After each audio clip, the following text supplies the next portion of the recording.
Yippee-doo, yippee-day.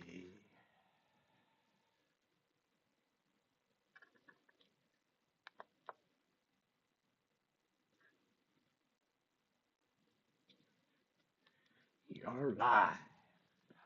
Good afternoon, everybody. Evening, I guess it would be. We're going to make some simple-minded little kind of projects, or simple little projects.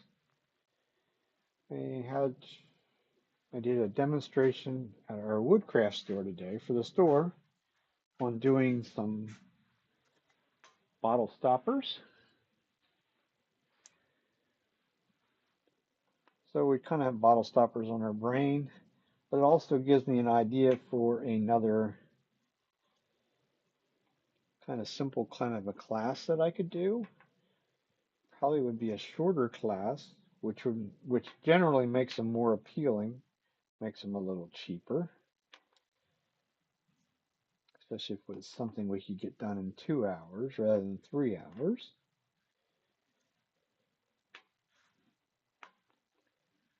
This is some Spectra ply that I have from way back when.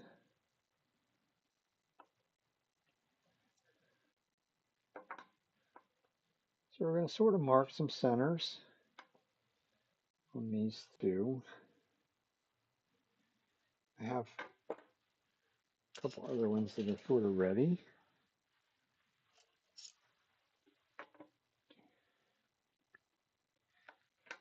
Didn't do it quite the same over there. I just went and grabbed the chuck and threw these in the chuck. This one is not quite, you want to call it, very square. I also have one that's a hybrid. I'm not sure what else in that one, but it could be the shape I did over there at the store was a little mushroom shape, and it kind of looked kind of neat. I also have some to do I'll mark them all at one time. See how many of these we can accomplish. Also had another kind of brainstorm on this style.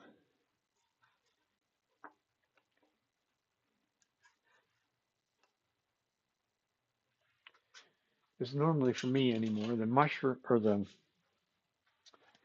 bottle stoppers I like to do, and they seem to go over better with somebody that would possibly want to purchase them, is to do ones that look like a barrel shaped, maybe you want to call it, rather than the traditional stand up and above the piece kind of shape.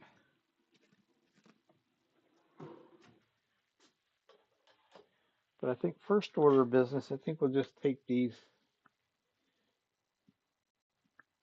Maybe I'll use a smaller point. We'll throw them between centers, turn them around, especially these guys here. I think it might make it a little easier.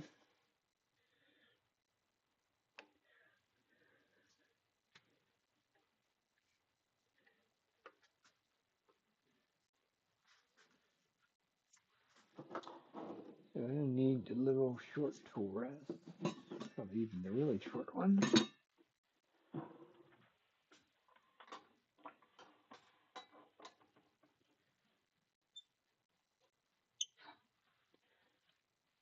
Doing all that wet work last week, I don't think I got that very clean. Tool rest doesn't want to slide down there very nicely. So we'll get our trusty little piece of Scotch-Brite. Just sort of run that down there a little bit, clean it a little bit.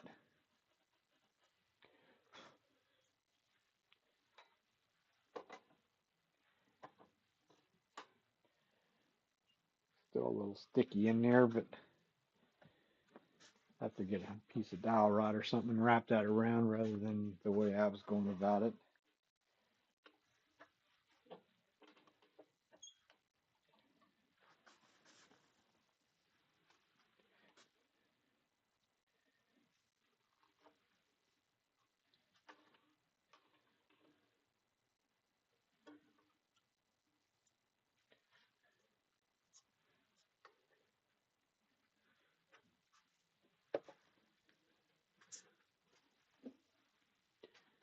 Another good place to work on skills with the skew. So I was messing about over there and was showing them some different things. So what I'm doing is just honing it a little bit because I needed a bit of a negative rake kind of scraper. So I just raised the burr on the one side to create that scraper. As always, you stand off to the side, start slow, bring the speed up to what you're comfortable with.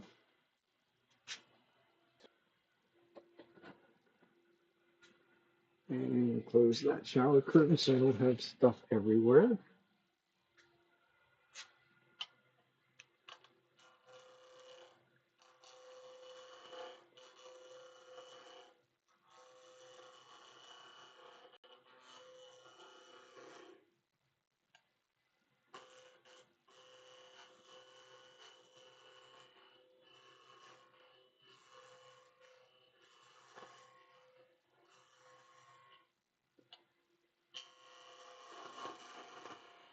This stuff here is kind of sticky.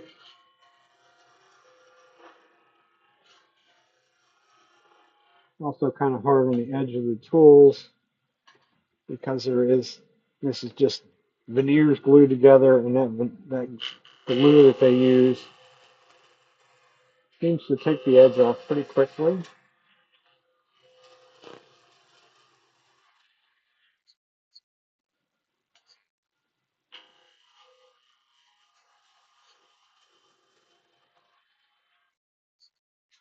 We're going to make some bottle stoppers.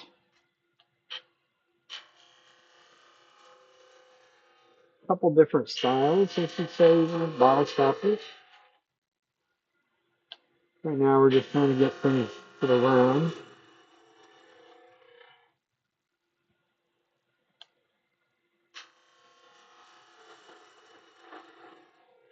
This one is actually kind of big and fat. So what I mean,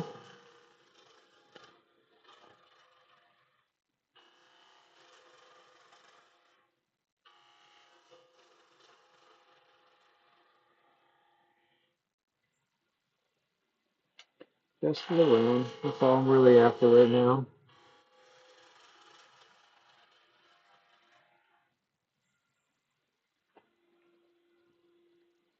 And the round what we need.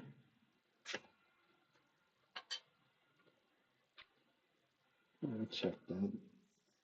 I look at it on the end. It doesn't look like it, so I thought not quite there yet. Because this had a chunk off, and I probably really don't need to mess anymore. It's still, I think it'll be fine. So I'm going to clean up the end.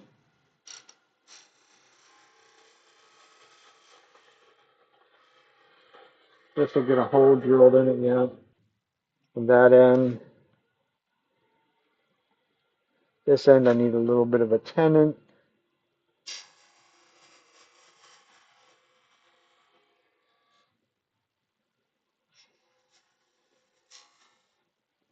Just to grab a hold of it. We'll just kind of do a bit of a rinse and repeat on two of them. Well, I don't throw it on the floor. Have to chase it.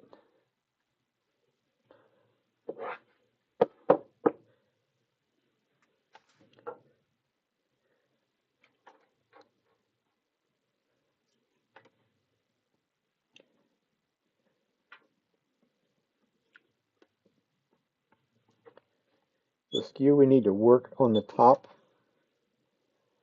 about 11 o'clock-ish area. So the tool rest is considerably above center for these. Let's try something. See whether it will. Peel and cut is much faster than the rest, but some woods do not like it very well. Not sure whether this stuff will or not. Seems to. Nothing else Makes very pretty shavings. It's actually kind of dusty to work with though. This is the blue and silverish grays, something like that. Once again, we're going to need a little place. I'm going to take a little bit more off of that. Just down there, we need a place. We need this bottom to be nice and smooth.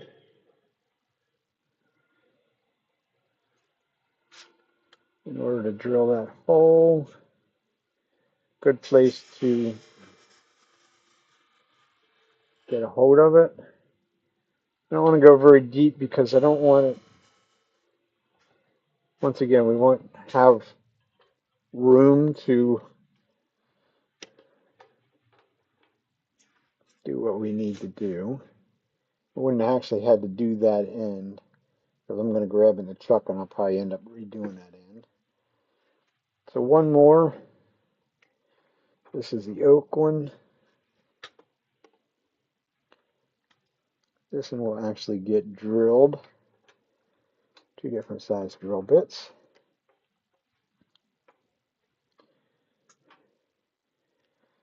Prime example why you spin it by hand, because it was touching the tool rest.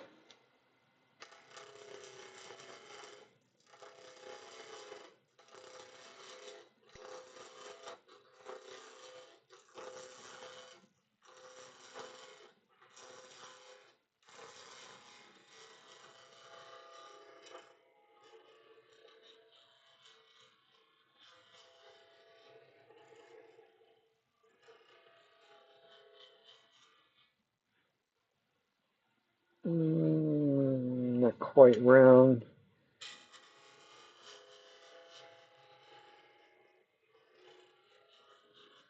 This one here, I need them to be just to the round or very close to that because we're going to drill a pretty good sized hole up through there.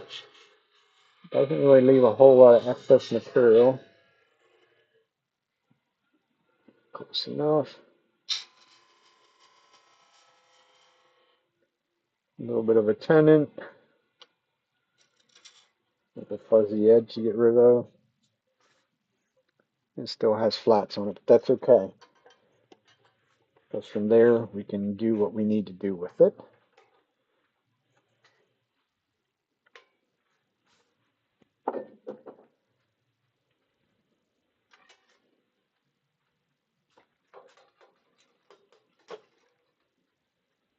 The other thing we can do with these little small oak blocks, depending on how much time we have, we may do something other than a bottle stopper out of them. There's always toothpick holders to make.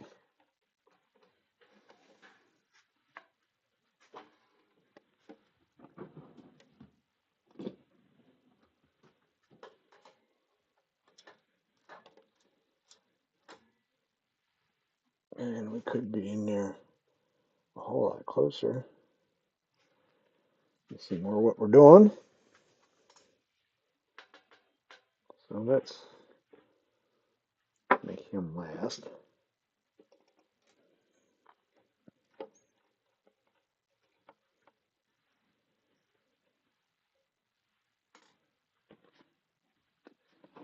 I'm not really concerned about the size of the tenon on something like this. All I need to do is be able to grab a hold of it. And I'm going to clean up this bottom a little bit more. And switch over my spindle gouge. Just a little, to me, a little bit more friendly to use. All I want is a nice clean surface in there. And I guess what would make sense too is if I move this other camera where it belongs. Hold that thought. Wasn't necessarily thinking along those lines there.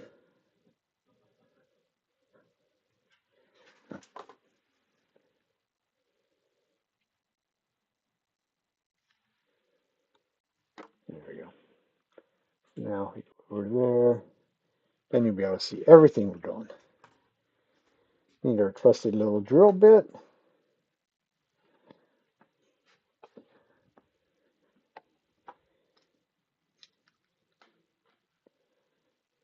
And a little piece of tape this time around will help us. Doesn't really matter. I mean, I could drill however deep I needed it to go. This is the style of bottle stopper. What do you want to call it? The actual stopper itself. We're going to hold it on the mandrel. So we need that hole to be just slightly deeper than the threads are on the mandrel to hold it. So I just put a pencil mark on there. Pencil mark always disappears, so I just put a little piece of tape on there. In this case, a little deeper doesn't matter, but when we get to the one where I drill a big hole up into it, it will matter considerably.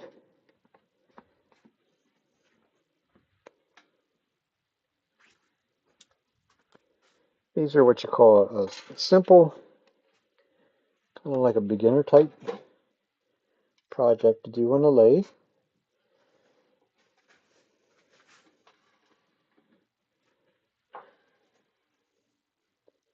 So bring our drill bit up close. I'm not worried about where center's at. We're going to slow the speed down, about 500-600 RPMs. I'm just going to slowly just tap it forward before I lock the banjo in place, or lock the tailstock in place so that it finds perfect center, and then we can drill. Down to our tape mark.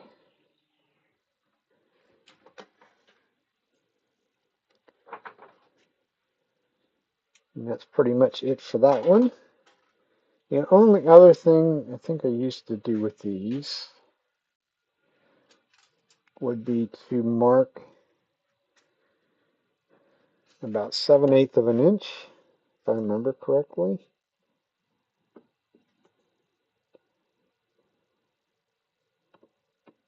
I think that was the top, either the top of these or, no, that's not 7/8. Maybe the mandrel 7/8. Maybe more like 3/4 instead of 7/8. Yeah, about 13/16 actually, to be technical.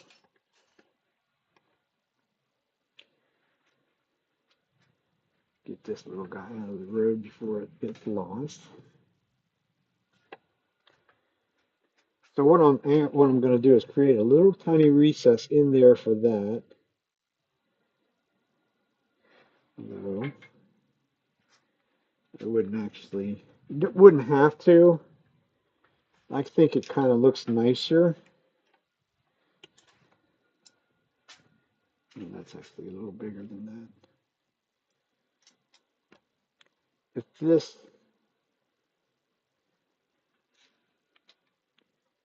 this top round piece sits up inside just a little bit, we don't need to go way up in there, just 1/16 of an inch, something like that. Just sort of hides that little edge, gives it a little bit more stability in there. At least that's what I think, or what I thought it would do. I don't mark a whole lot of things if I end up chasing that with these type of calipers, because I don't really like to. Just for one, they're not real sharp. They don't have a real definite sharp point on them. So it just kind of gives me a roundabout area. We could use a simple parting tool somewhere along the line. Yes, I do have a traditional scraper that would be of the right size to go in there. Like I say, we're only going to go in just a little bit. Something that's probably really not even necessary in most ways. So we'll get our tool rest back around here where we need to be. It is a traditional scraper, so I know it's got to be headed downhill a little bit. Which is just fine right there. So we can come back up to speed.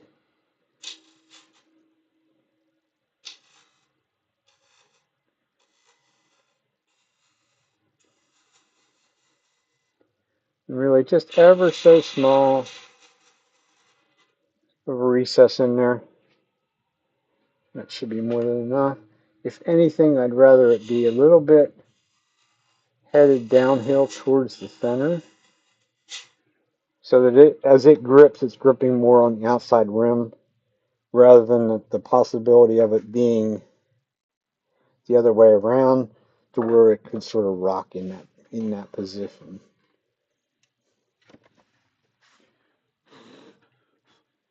Now we should be able to get this mandrel started, at least. To me, these are sort of challenging to get started in the center. So if we do it this way, and just put a little bit of pressure on the tailstock,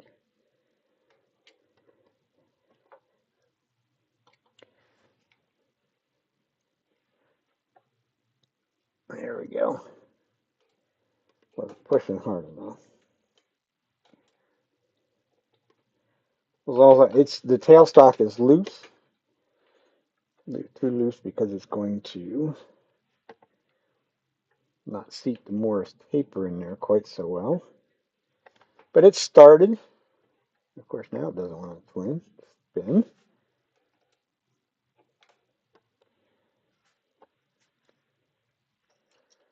So if I was to have something to stick in that hole to hold it, we could thread this in.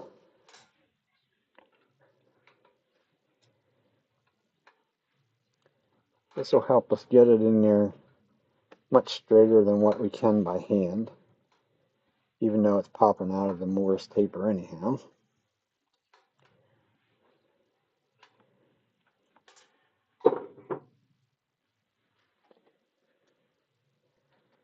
Could have a lot bigger rod than what I got, of course, but as we drop it again. But we're not going to go the whole way in. If I go the whole way in, it's going to jam all the threads up in there with debris. So you got to sort of think of it as like you were tapping a piece of metal. Not that I'm a metal worker, but there's plenty of stuff. The little chips that it's making will sort of hinder it in going in there. So now we can put it the rest of the way in.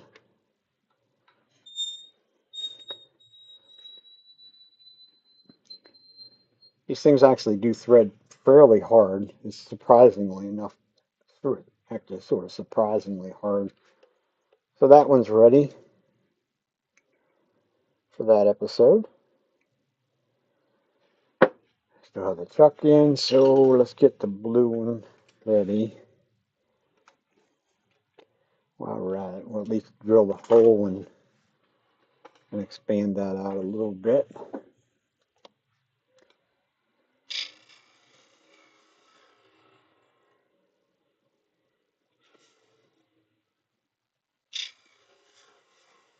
If we wanted to, we could put a little bit of a dimple, a little concave in the center, help the drill bit find its home a little quicker.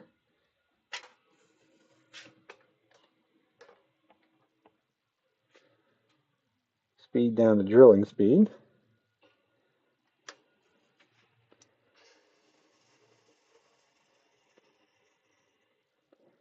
And your tape. Sort of forgot about doing the extra little bit in there. So, like I say, with one like this, a little extra is certainly not going to hurt us.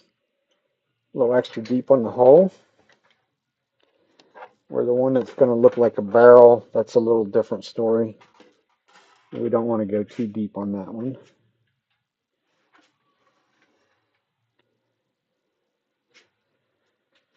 Give us a mark. Try and get a mark. Somewhere thereabouts.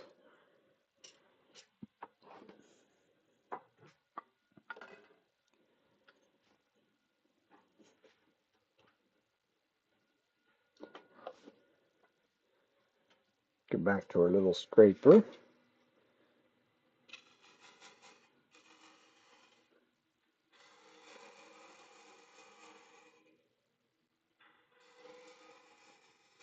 A little bit of a recess.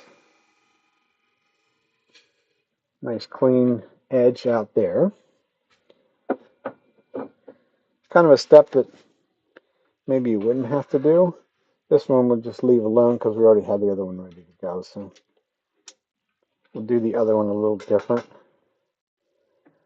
So that's our hole drilled.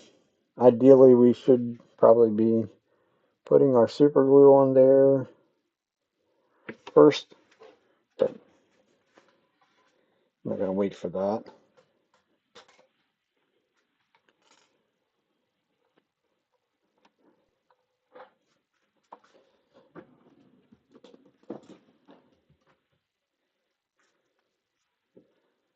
So then we begin with our mandrel.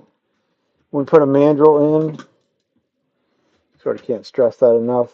This is going to have a drawbar coming in from the back end.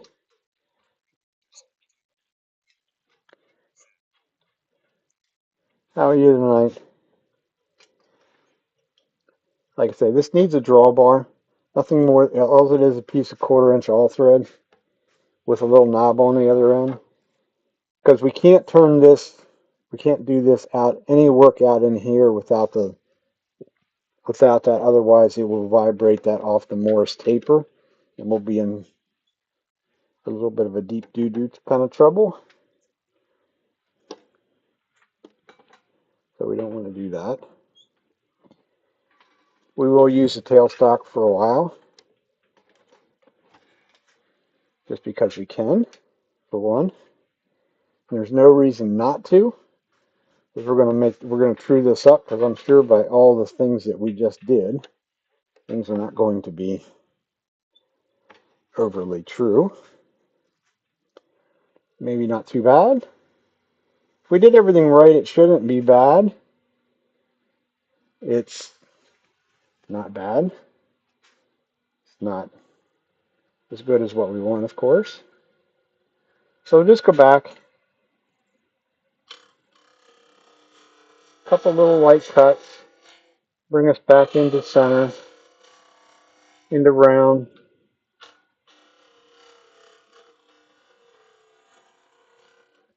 You can hear it sort of chatter a little bit. That's the area that's not very round, very true.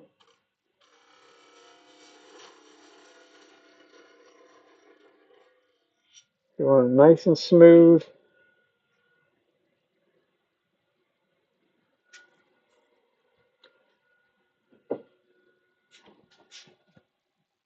If I was so minded, you could probably do the majority of this with the skew, but I kind of know my limitations. It's still not quite. That part doesn't really matter down there now. So I will go back to my spindle gouge. It's just between the spindle gouge and a bowl gouge. I use both. Bowl gouge will make some of this work easier, faster. Won't necessarily say easier, but definitely will speed up the process a bit. Tool rest is a bit high for them.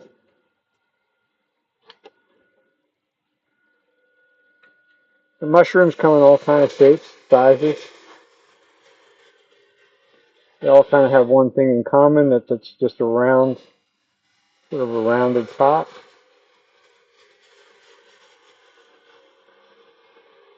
You need to take about 1/8 of an inch, thereabouts, maybe a little bit more off of that end, because that end down there has a hole in it that I punched in when I first started.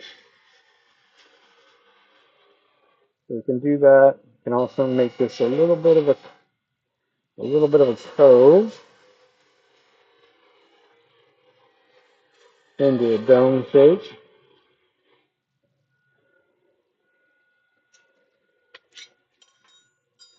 Go over to the spindle gouge because it has a smaller radius on the nose.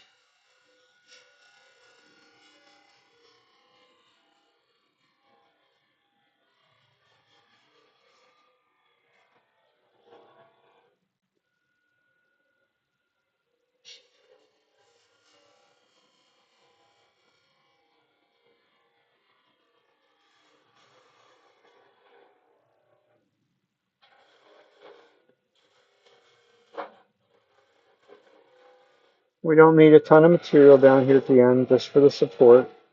So take that down to roughly about 1/8 of an inch, something like that. So we're going to end up the top, or the bottom of the top, I guess you'd say, somewhere down in that area, but we don't want to start there. We want to start back in here somewhere.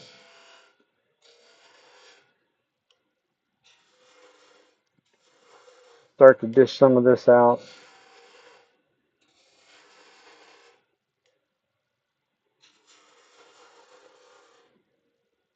We can also round this corner over.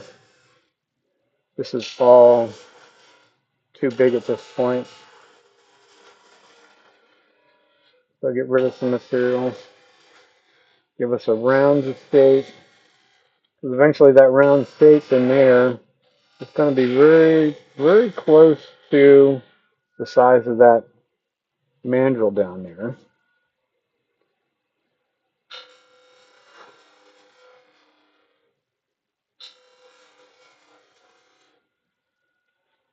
Here's where you get to turn a little bit left-handed,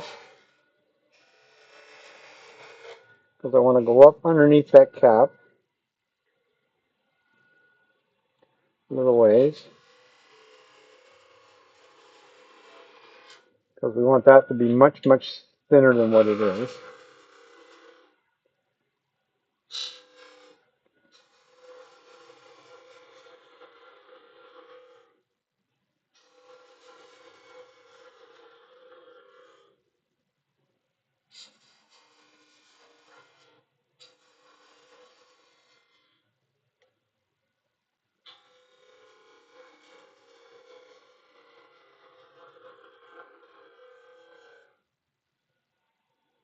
A lot of bouncing back and forth,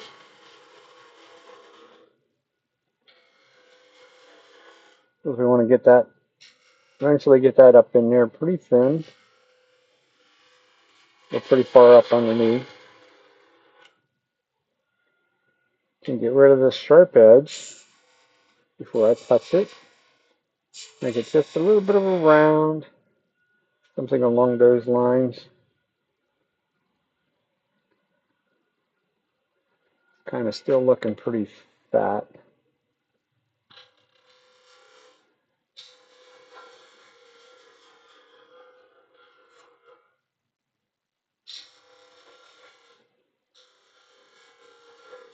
Mushrooms to me, are a really good project, especially for somebody starting out, to learn shapes.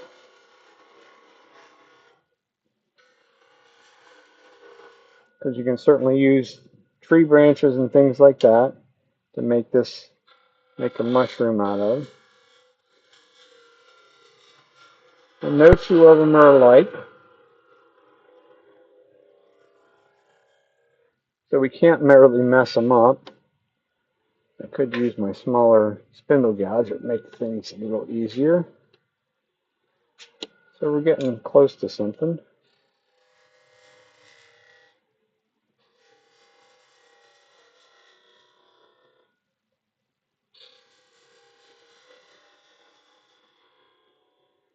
It certainly doesn't have to go down to that. I don't want it to go completely down to that recess, but I want to leave just a little bit, maybe an eighth of an inch, a fat eighth of an inch, something like that.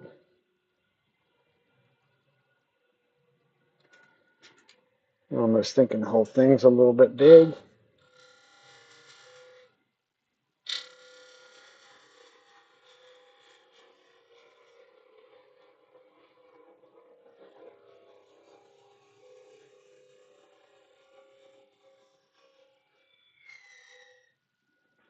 But when I'm going down underneath there with the spindle gouge, the flute's open just a little bit. When I get to the bottom, I close it. That way this bottom edge is just basically a scraping wood.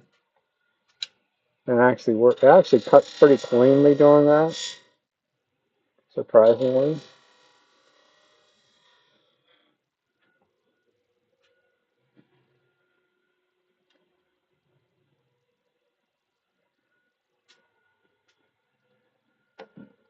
Mm, really, mm,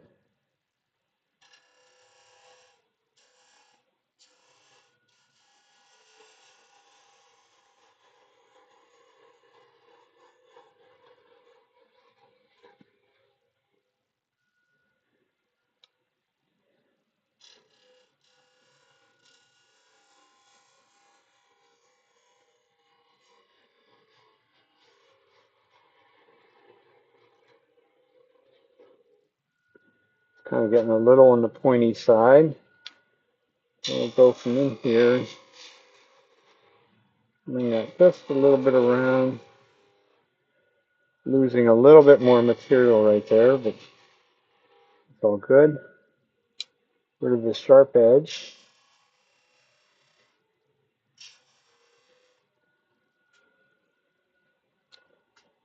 You don't necessarily want to cut these super duper thin up in here.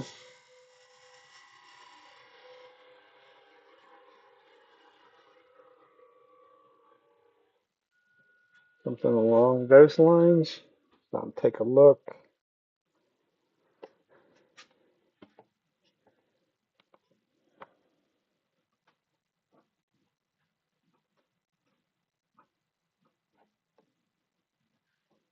Yes, it'll look alright. Still seems like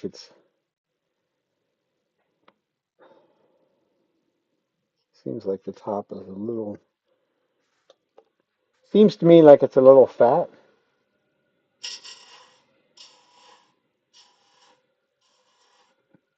Trim it down a little bit more. What I'm doing, I'm stepping back and looking out across. I think that's alright. Give it a little bit of a OG kind of a shape instead of just a flat out curve.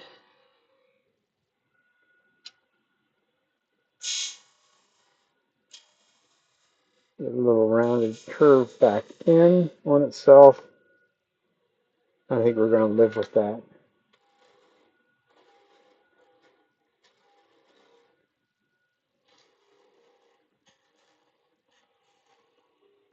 As long as I had this support out here, I was able to go back.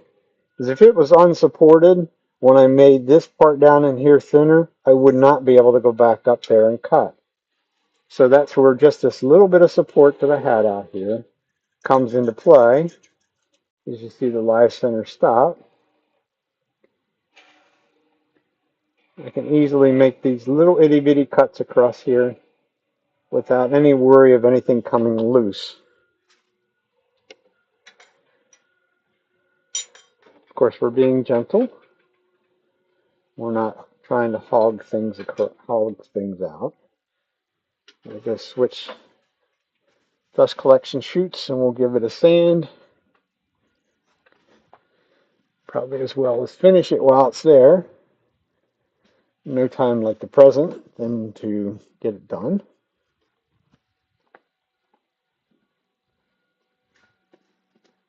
I don't necessarily make this style of bottle stoppers very often by virtue of People always tell me that it is too tall then for the refrigerator, for a bottle, a wine bottle or something like that. So if we did a good job, which we did a pretty good job, we can start sanding with a higher grit. In this case, it's 220.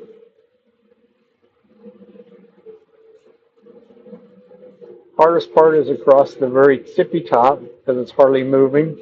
So if I move the sandpaper in the opposite direction, this is spinning this way, I'm going that way, and get across that little nubby.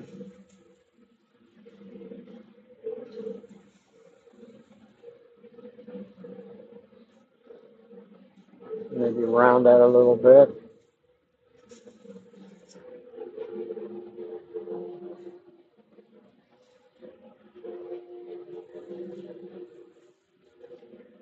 Because you want this, these kind of projects, you want them to be easy to sand.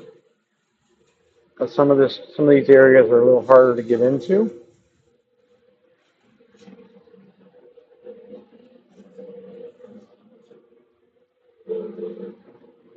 You stop and look and make sure we got rid of all the, put 220 scratches in, but that's to be expected.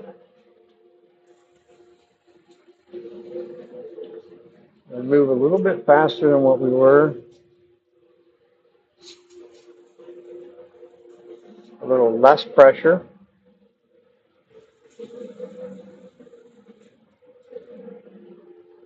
That's 220. We will go right straight through to about 600 or maybe even 800. Once our tool marks are gone, which we didn't have many to start with, then the rest of it just becomes an issue of removing the scratches from the previous grit. So sanding becomes quicker, easier.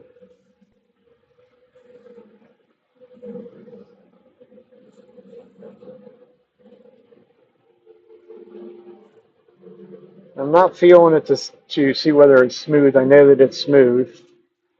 I'm touching it because I want to get rid of any of the grit that might have been left behind from the previous grit.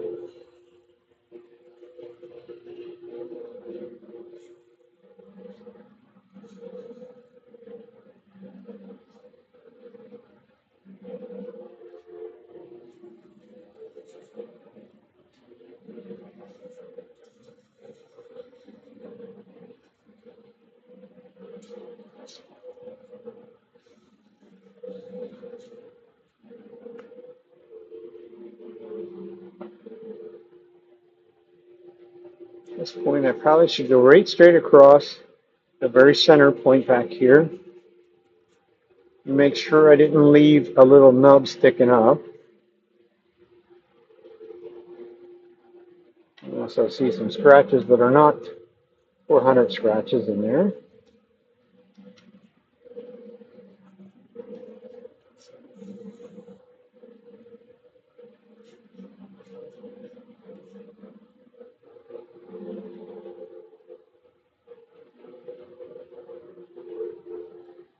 That's good.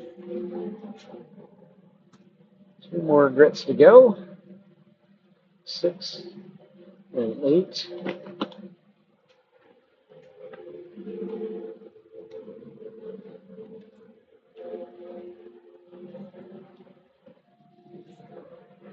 If I was going to put some sort of a film type finish, urethane or something like that, can easily stop there at 400. But I'm going to put a super glue finish on there. And this stuff is like a sort of like a sponge when it comes to that, where it really absorbs it quite quickly and quite a lot.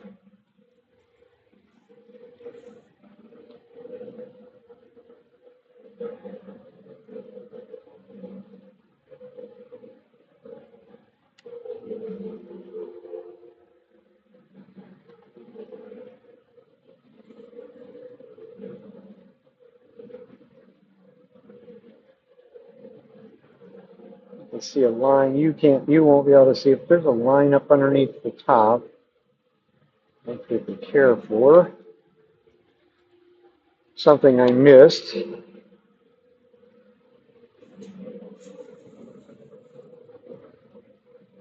Not that when you put finish on it might disappear. Might not.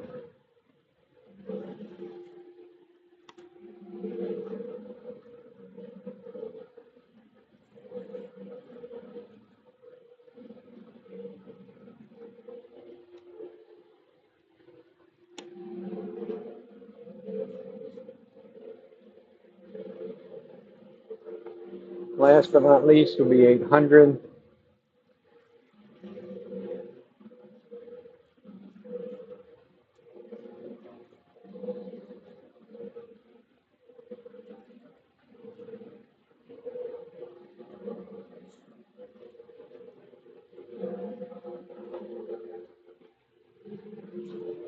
Even a little bit of random orbit with the 800, especially on this very top, just to make sure that we don't have any radial scratches anywhere.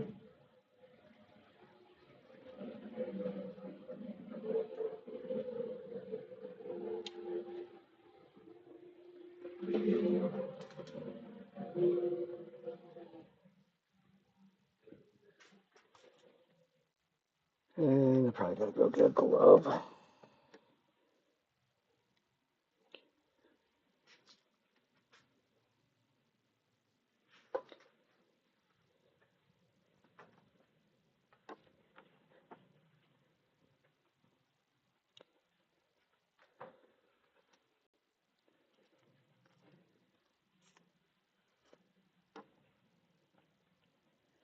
I like the simple projects from time to time.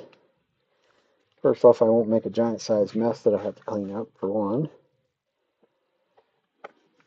And simple is good.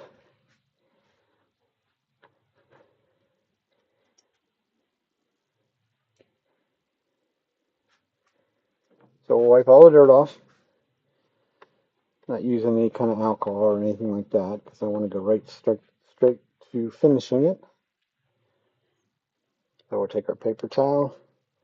This time around we'll use the 3460. This is still a Parfix product. This is the thicker one of the two. Hard to tell when you pour it out and look on something, but it is. And this one here, if I don't like the finish that I get out of a single coat, this one will allow me to do 2 coats, multiple coats, however many coats you want, really.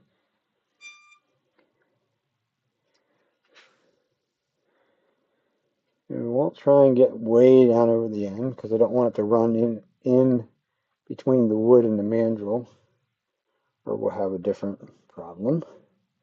As you can see, this stuff is like a sponge when it comes to this.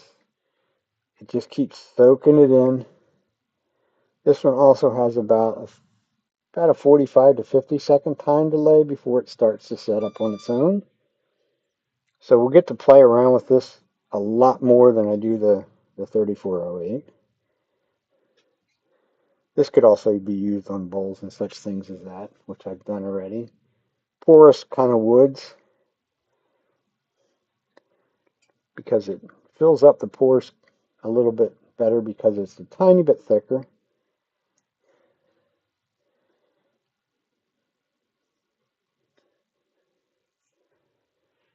I'm trying to get it to where it's saturated is what I'm looking for. Probably doesn't show very well on the camera, but I'm looking for the places to not look like they're dry when I pull the paper towel away, which is generally going to be the end grain, which that I got saturated. I think now we have the rest of it pretty well saturated. Can give it a little dribble there yet, because there again, when that curve comes down there, it's a bunch of end grain sticking out.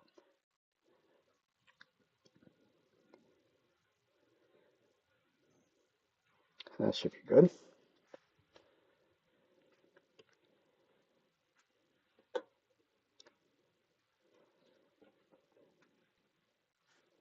inevitably this is what it will look like once it sets up. Then we'll be able to polish it, buff it, polish it to a pretty good shine, pretty nice shine to it.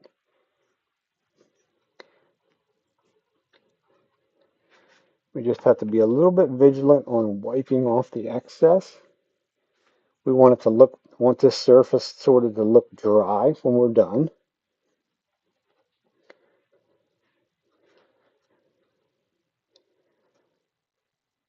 Not the end of the world if it's not perfectly dry and doesn't come out perfectly smooth. A tiny bit of sanding with 800 grit sandpaper and that would take care of it anyhow. But if we can take care of it before that, then it's better off. For me right now, we have tons of humidity around, but we are going to accelerate this just because we want to do something else. One shot across, 18, 20 inches away. Just want the mist to land on it. Give that a minute to set up and do its thing because I'll take it off.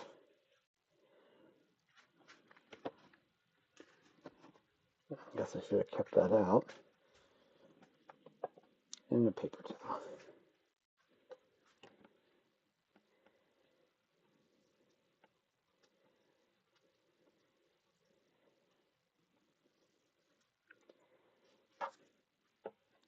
Now the semi-tricky part, get it to unthread off of that mandrel.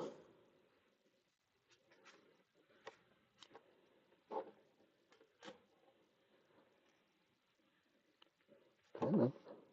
Paper towel's not going to cut it. Gee whiskers.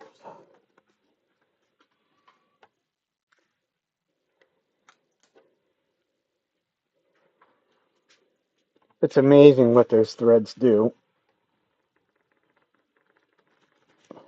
Man, oh days. I can't say that I've ever had one quite that tight. It's going to make me look really dumb. I can't get it off. I didn't put in super glue in the hole. Come on.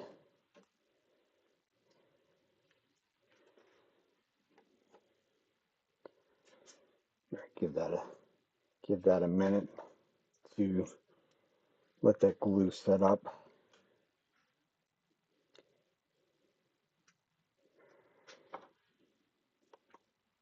Can't say that I've ever had one quite that tight.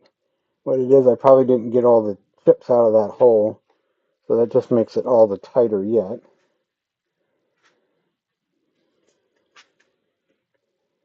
This edge is a little bit on the sharp side to grab a hold of as well. The glove wrapped around it. Give me a little more grip strength. Oh my goodness. One of these days, I need to invest in one of those rubber strap kind of clamps. Would be easier too. How exciting. I know it only needs a tiny little bit to let it go.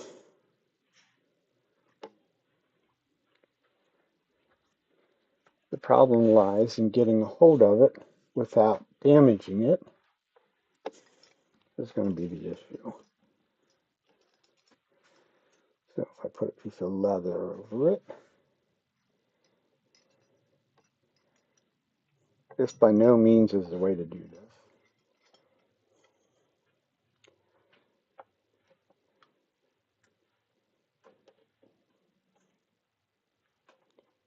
Not tight enough yet. Not that style wrench. Too big and clumsy.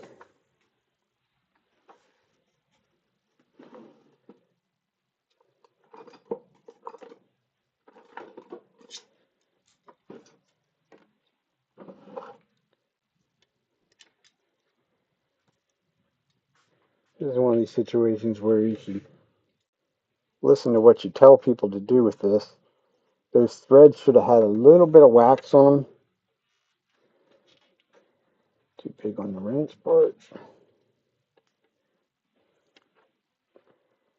Stop it from sort of seizing up in there.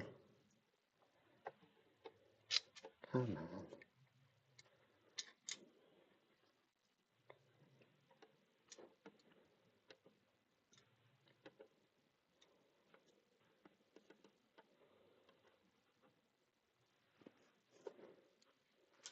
So it takes us that little bit, and then it'll come off. That's what it is. It's still threading off pretty hard, so I'm pretty sure. I can see a bunch of crud sitting down deep in the threads. So that's what the major issue is in there. Put my hand underneath here and I'll show you. Yep. Just that little bit of crud sitting down in there. There's probably still some more up in the threads. There's a bunch of wood stuck in the threads on here to go with it. That just made it all that much tighter. Because now it probably threads on there easy peasy, relatively easy. Doesn't I don't want it to thread on there super loose anyhow. There's our little mushroom. Now that we finally got it off. So I want to seal the bottom of it, which is something you could do ahead of time if you weren't doing it as like a demonstration type thing. Would be to seal this bottom edge, seal up under here. Pretty much want all the wood sealed up. Could even put a drop in the threads and rotate it around a little bit to make them hard and stiff. We know it's already hard and stiff enough to start with. That'll just stiffen them up even more yet. So we'll set that off to dry. Clean off my bottle here.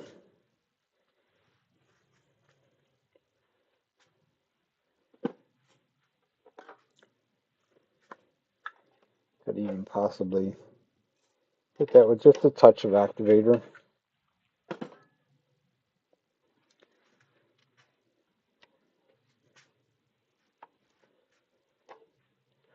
So that's one little mushroom done. Can't put that, certainly don't want to put that in the metal part in at this point, or it won't come off.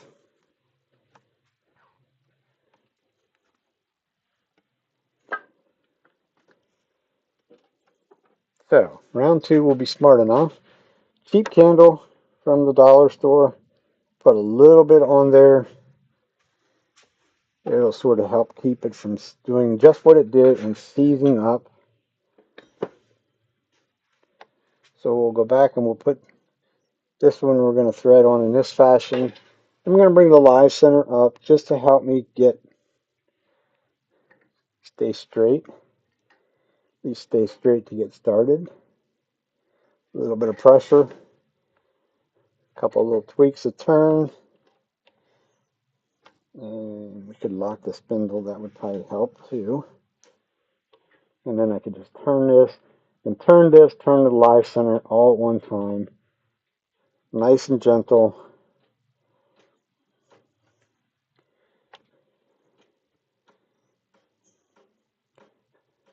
We're going about halfway.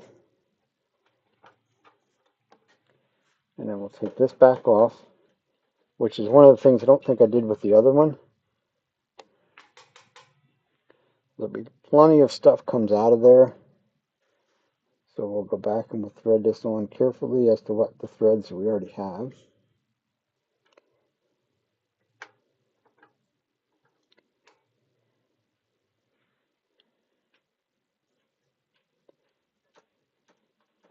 Once it's about halfway in there, it pretty much wants it's going to stay straight anyhow for me. And then we should be able to go the rest of the way in.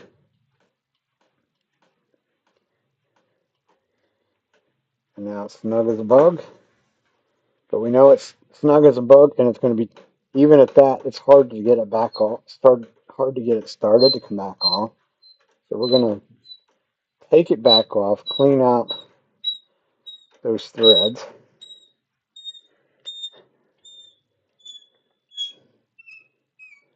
Because this Spectraply stuff is probably like 80% glue.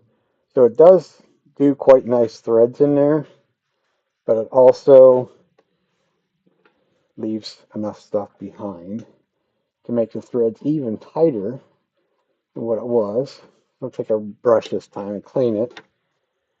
Put a little bit more wax on there.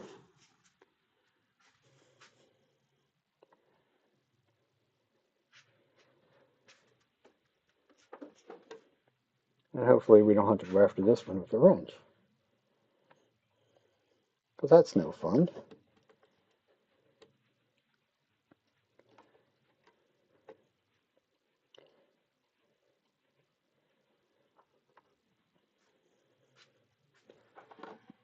Now we're back in action.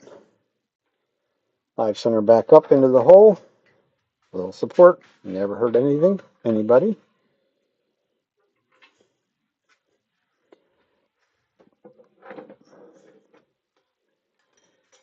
Grab our tools.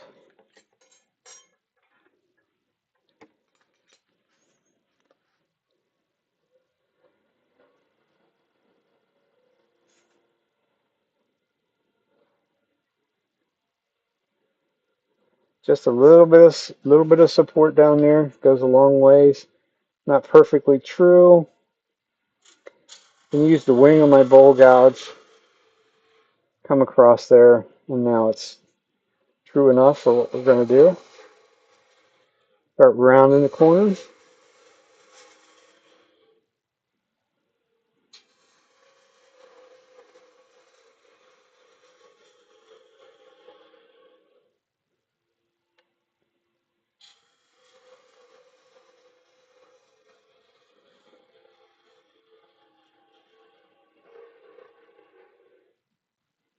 And do about there. That should be far enough.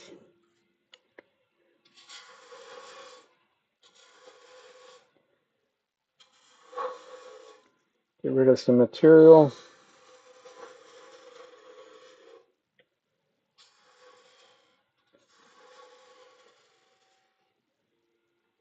Believe it or not, you can do most of this work with the bowl gouge.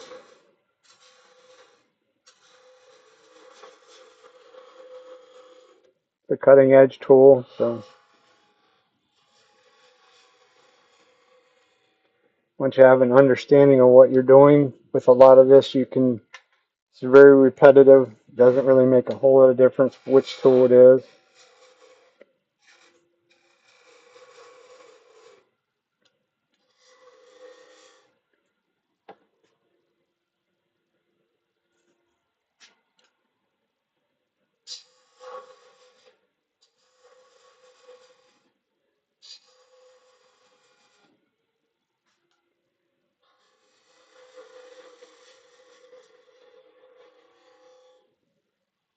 You need to dig out from underneath the cap.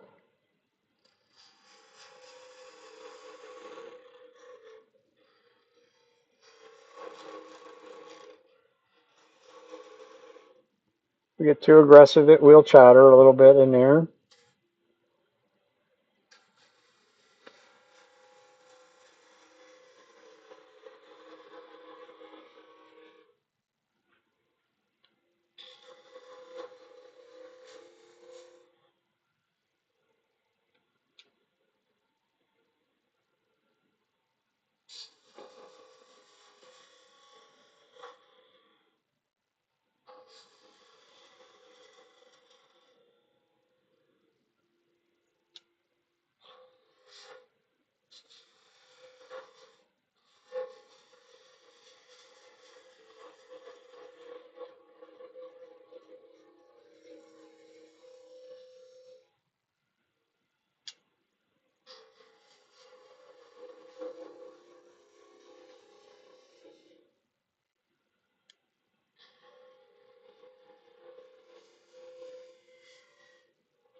Just kind of makes them sort of colorful.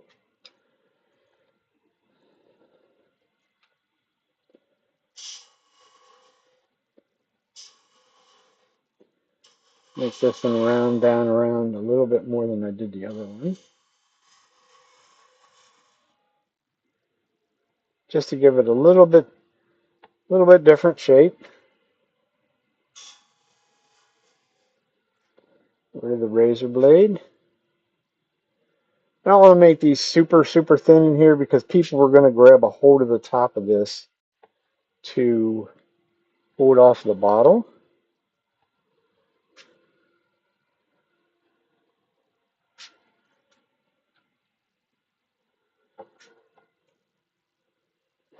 And you see, I always step back and look.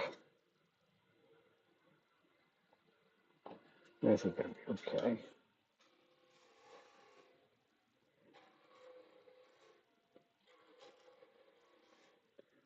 This live center point here has a very small, shallow point on it.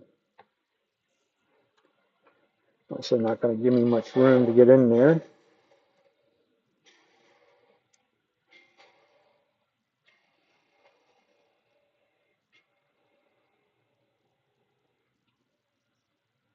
Cutting directly across center, slowly and gently.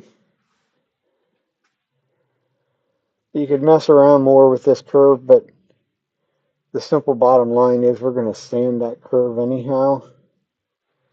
So you might as well just sand that little bit. It'll go away very quickly.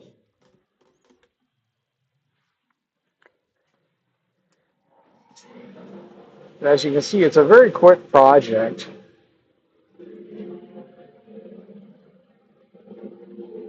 Once again, we're starting with 220. If we need to, we could go back to a coarser grit.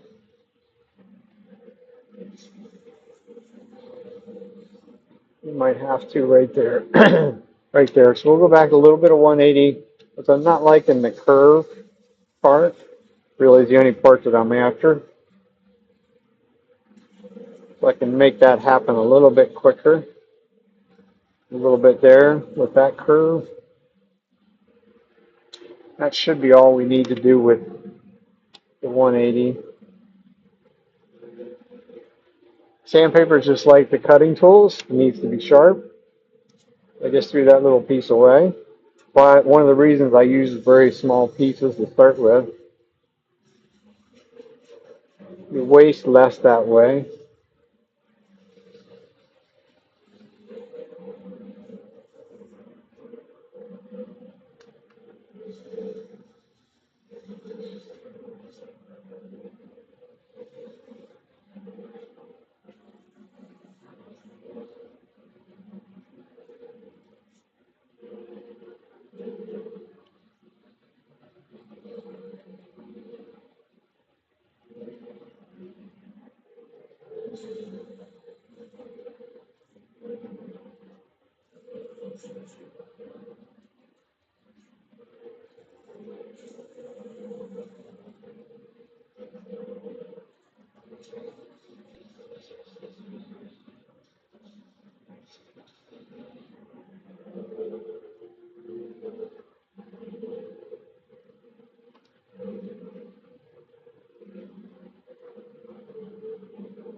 I think there's also a good example of why you use a paper towel rather than like a piece of old shirt or something like that. Because it grabbed a hold of that and it actually starts to, it didn't start to tear the paper towel, but it'll tear the paper towel. Where if it was a piece of old t-shirt or something like that, you could wrap around there and wrap your fingers in there as well.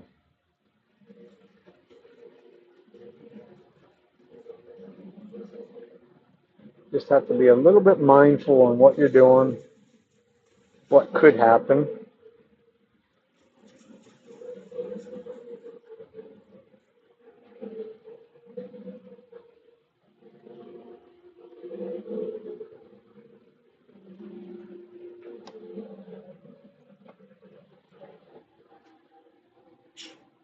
So now we just progress through the grits.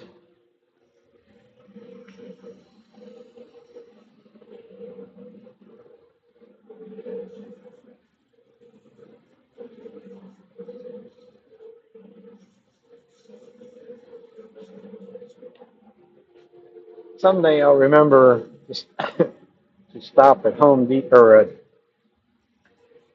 Harbor Freight. I know there's a like a rubber strap clamp for like oil filters and things like that, but I think they make ones that are smaller in diameter. And I wouldn't have the issue of trying to get these things off.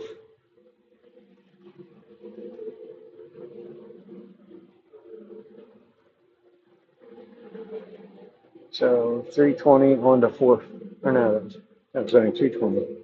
320,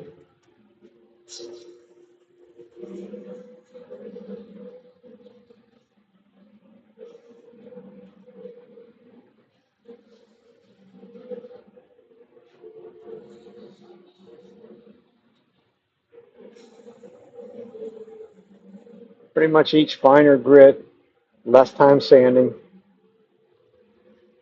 I have the shape what I want. It's just a matter of refining the scratches to make them invisible.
Last but not least is 800.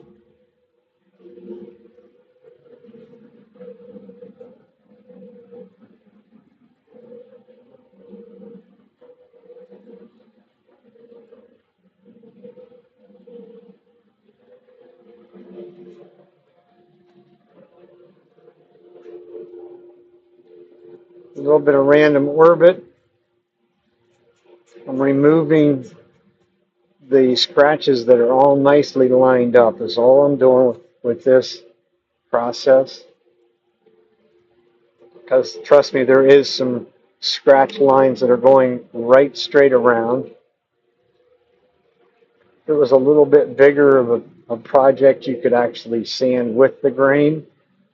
Because even though they call this stuff spectra ply, it is not a plywood. It is nothing more than colored veneers glued together, all running in the same direction. It's not a plywood that there's pieces going across. It's all going in the same, in one direction.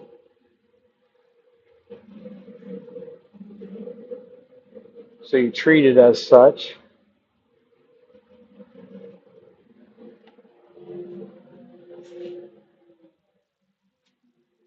Clean it off. This time we're going to be smarter than the average bear and make sure it's going to come off. Yeah, see there's what the wax does for you that I didn't do the first time. It comes right off.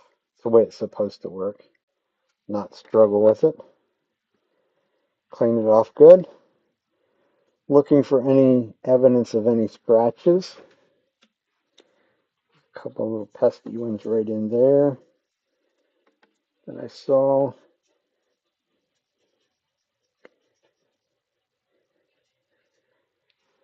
Some of them could actually be like fingernail scratches too from sanding. Because the finish will shine when I'm done. I won't necessarily be able to show you that part of it. Because I let my super glue finish. I let it cure for 24 hours. That's its actual cure time. It's totally cured in 24 hours.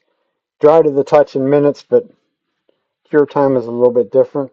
And I know very good and well with this stuff, it's we're putting so much on there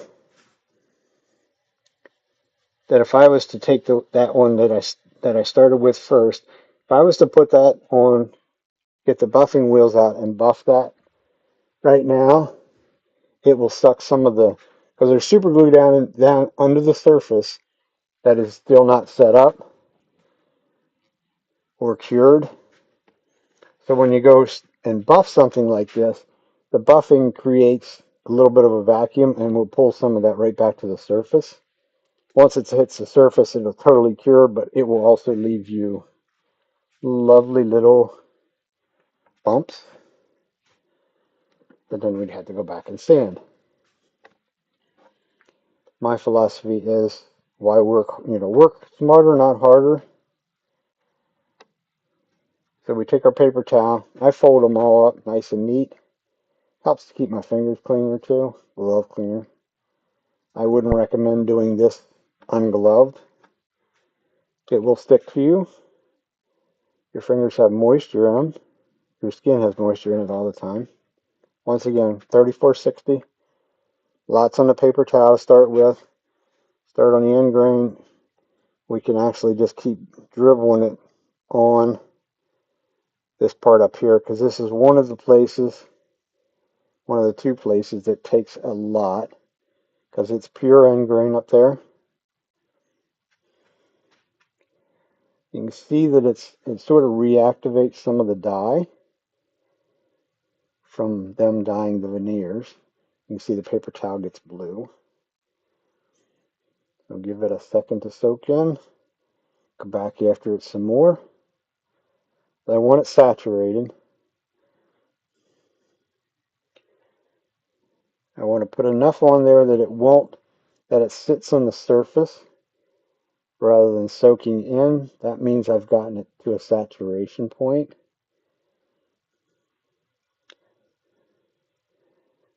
And this is not your typical super glue. This has a slow setting to it.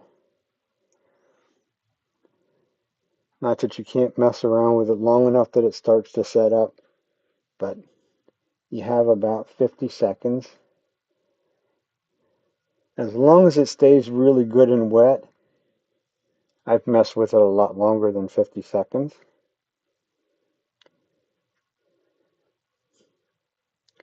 And we're just about there, I think. Parts of these are a little more cumbersome than others. If we wanted this to be a super high gloss shine, we could put this coat on, let it set up for a little bit, come back and put another 2 or 3 coats or 4 coats, whatever trips your trigger, over top of it, and then let it all set up, and then you would have to sand that back. I would wet sand this kind of stuff. That's the easiest way to sand super glue is to wet sand it. Use a wet dry sandpaper. Sand it. Get it back to everything is flat. The super glue is inherently, I've never come up with a good way of actually putting it on smooth. One coat, yeah, I can put on smooth. When I do multiple coats, like people do pens that put multiple coats on, and then you have to sand it and polish it from there.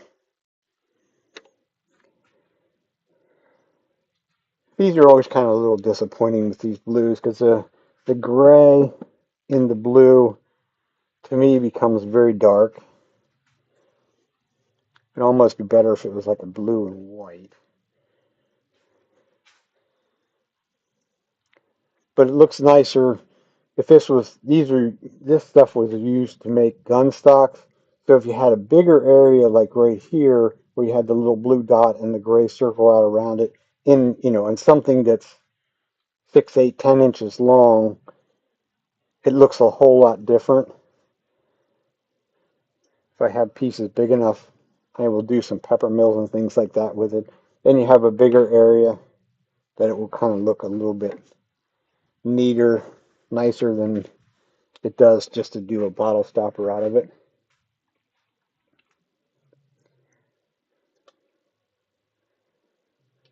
So we got to dry it off, activate it, one squirt, 18, 24 inches away. Give it a minute or two to set up, and we'll take it off and move on.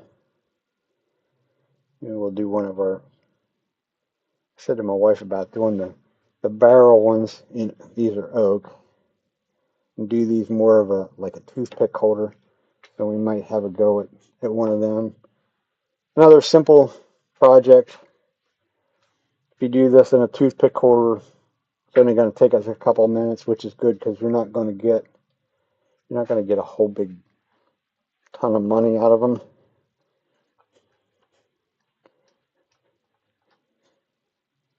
Put the super glue away, and you need to do that bottom.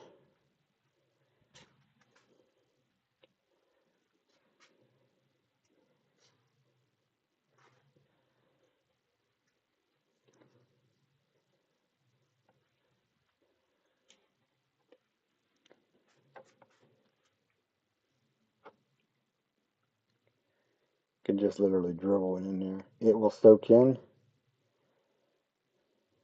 quite quickly. You can see it disappearing, turning dull. It goes in a long way on some of this material, like this Spectre ply stuff. Get what I messed up out there.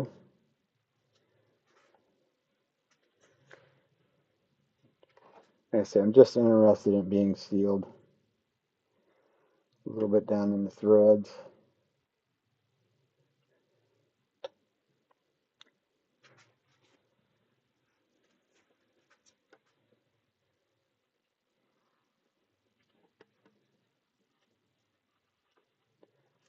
I'll do some of this same material in the um, barrel shape as well. Kind of highlights more of the grain on them, but I don't necessarily like it as well.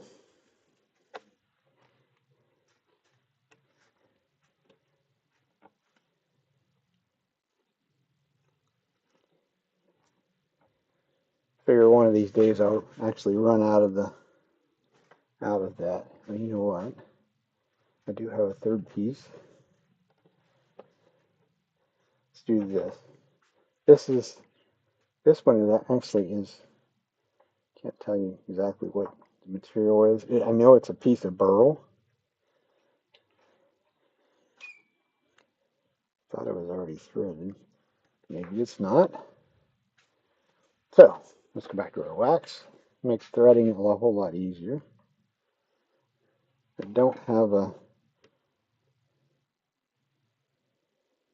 I don't really have a good center point out there.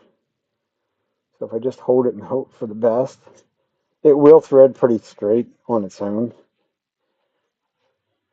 Especially on something like this. This would be a stabilized piece of burl, so it is very hard.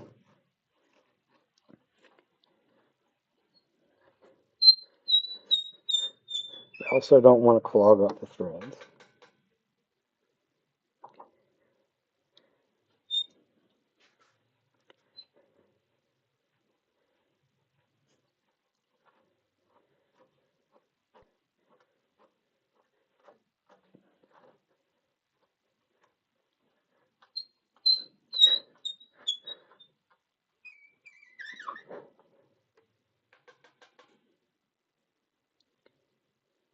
Doesn't make the prettiest looking threads. It's not the threads you would think of that would be on a bolt or something like that. It's more like lines in there.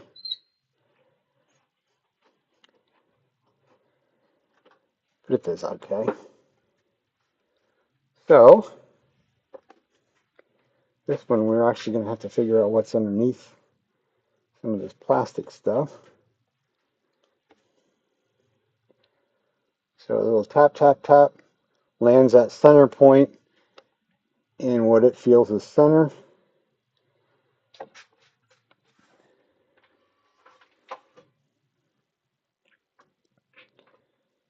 Get this down to where it's all wood. They're all all the same material first. This not running true. Once again, we'll use our bowl gouge. I'm actually using the wing of the bowl gouge,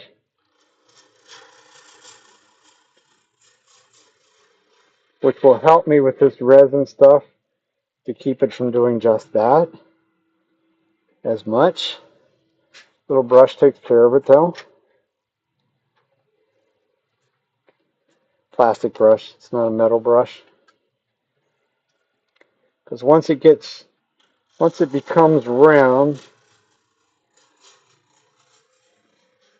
it's no longer a broken stream of plastic coming off of there. So that's where it wants to wrap around everything when you get off the end, like such.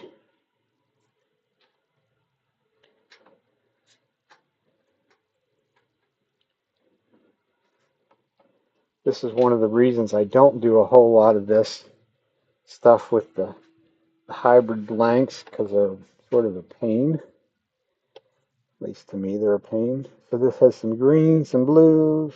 We're still not quite round because should only be a little bit up there, I think.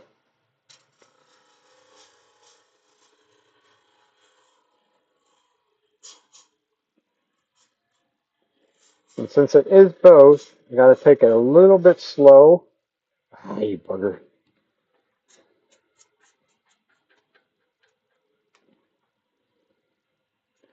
It's very distracting as far as I'm concerned whenever it does that wrapping around there. A lot of these people do the resin work. They don't get excited about it. They got a big ball of stuff up there, but to me, don't like it.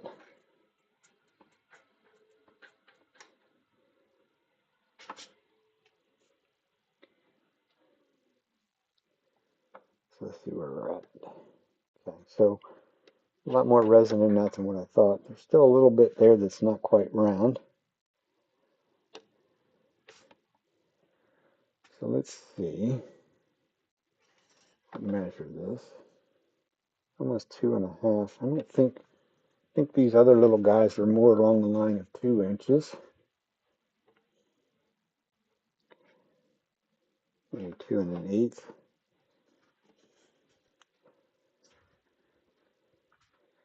So we definitely can lose some up top. Yeah.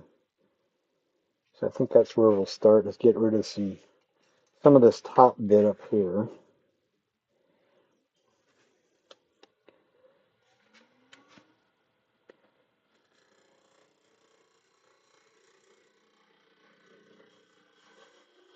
Because I think that up there, gotta remember to go slow, because it will break.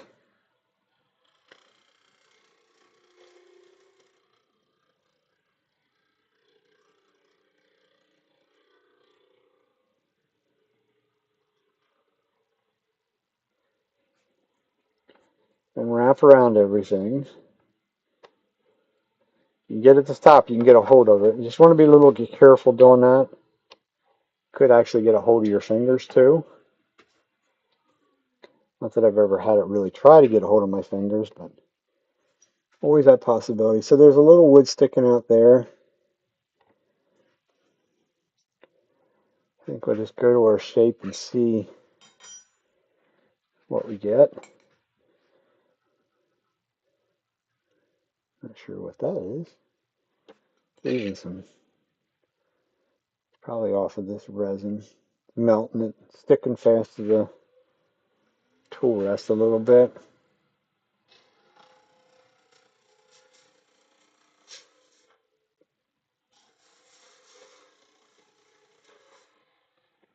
A little bit more resin in there than what I would particularly care for.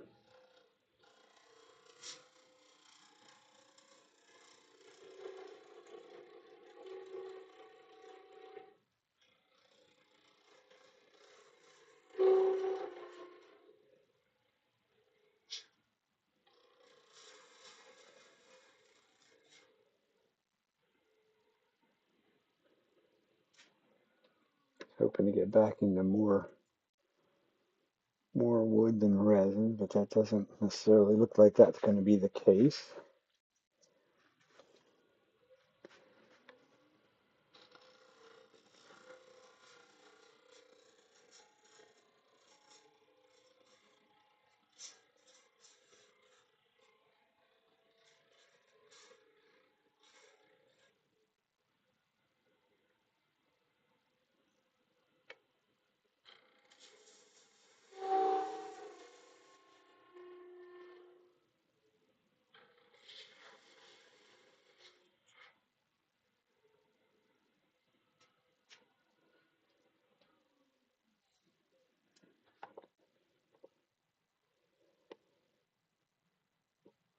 So I think since there's more resin than wood, I think we'll just leave it a little bit longer, maybe a little longer on the curve.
Stabilized wood actually has a little bit of a,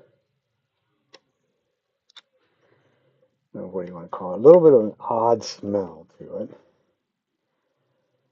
So I knew it was stabilized. This would be the Luminite Clear Slow that I used up in there. The other thing that works well on this kind of stuff,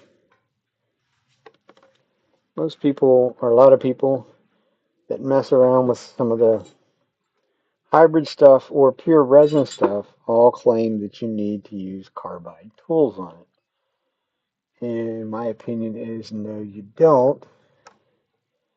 I just have to come up with the right, find my little scraper. Be right there. A little negative rake scraper.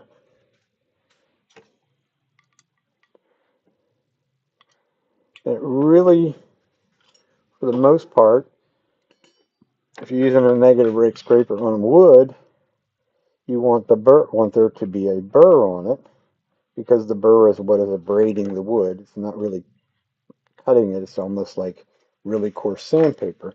So in this guy here is a rounded over one. I'll leave it where it's at. So I'll just go back and take my little diamond hone, just like I would do with my skew, and round that over a little bit. Not round it over. I'm going to sharpen that edge up so that it's really clean and crisp and sharp. And it wants to cut thereabouts on center. And we'll see what it does.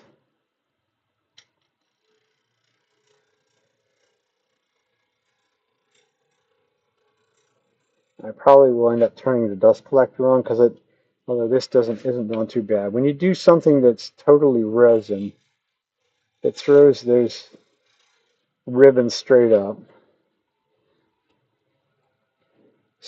and actually straight back down onto the piece. So we have a sharp edge on both sides, so I can use this sort of has a pretty good point. So I can get in there close to that.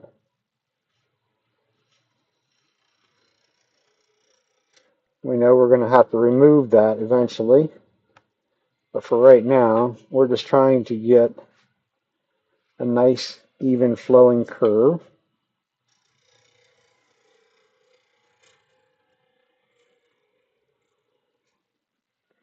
The scraper will do it quicker and easier than it will if I was to use, you can use the spindle gouge on this stuff, as long as you're not too aggressive. But this actually does a little bit nicer of a job to do it that way. Even on the stabilized wood, it sort of does a nicer job in some ways. So I'm happy with the cap.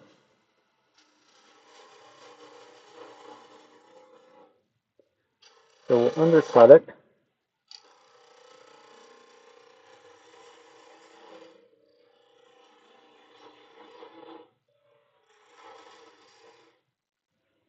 I'm actually thinking that the dust collection is probably a good idea.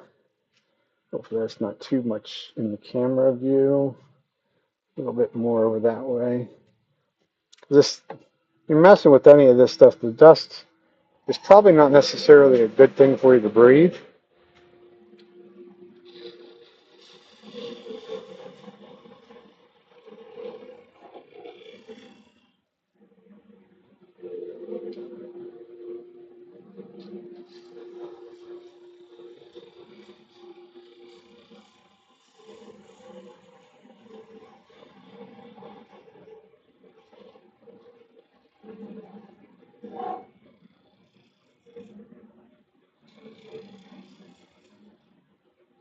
And the bottom wing on my spindle gouge is pretty much the same as that negative rate scraper on the bottom side. Wrap that down and around a little bit, like such.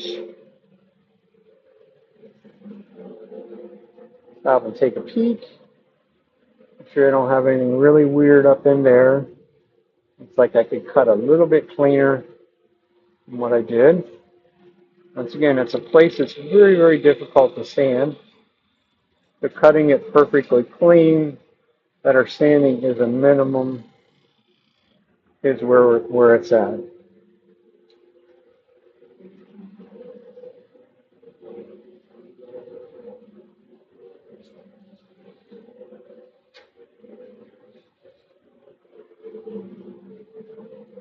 The little spirals get in the road all the time.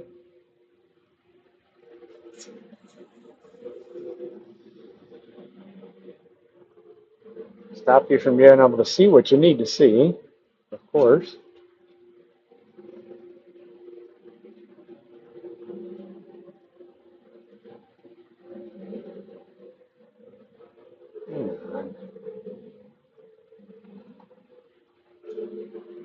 All I want to do is get rid of that little corner, that little point.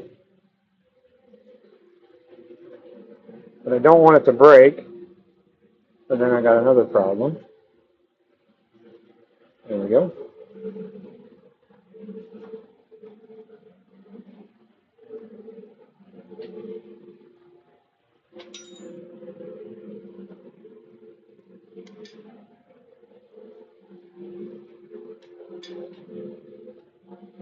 Now I should be able to sneak around here a little bit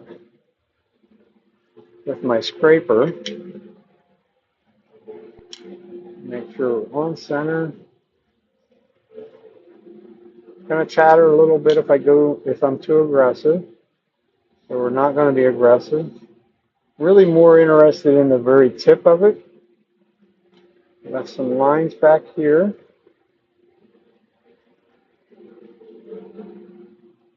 All I'm really doing is sort of caressing the surface. I'm not putting any pressure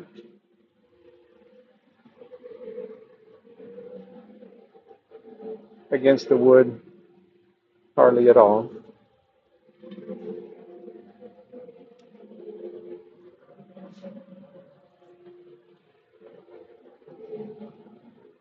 And that'll be a colorful little mushroom.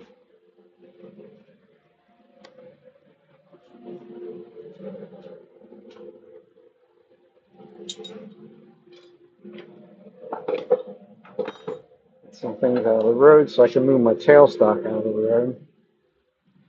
Probably going to have to go get some water. Won't need the dust collector though. Because this kind of stuff, stabilized wood with the resin, sort of all likes to be wet sanded.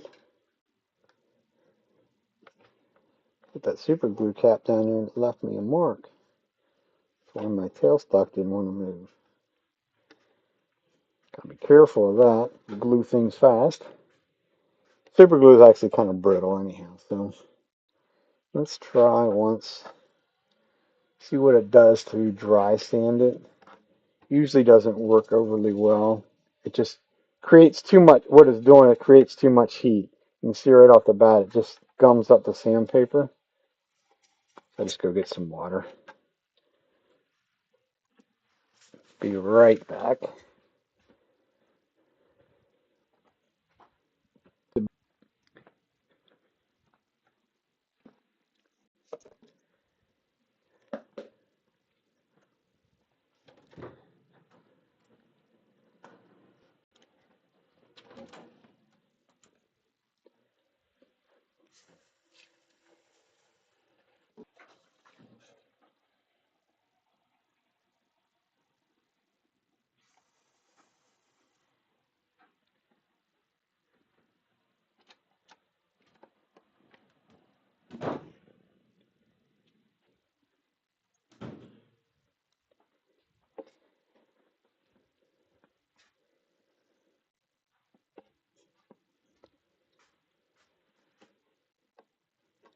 This is kind of a trial run to be able to do this. See whether this is feasible to actually do as a class. And I think it is. I think I could make this a shorter class. Especially if we don't do anything really weird.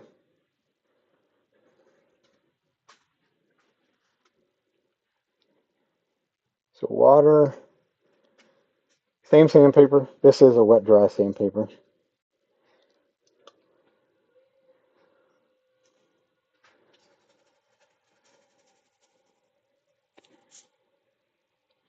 You see it doesn't really gum up the sandpaper, and what it does, what little bit it does, it comes right off.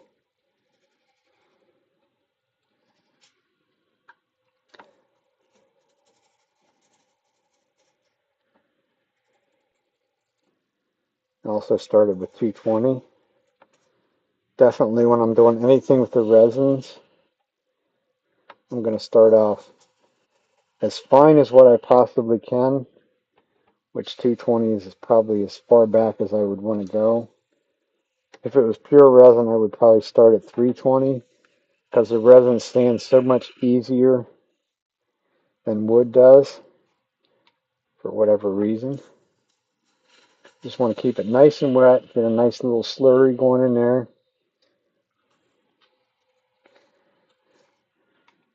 Because the stabilizing resin is some sort of a plastic too.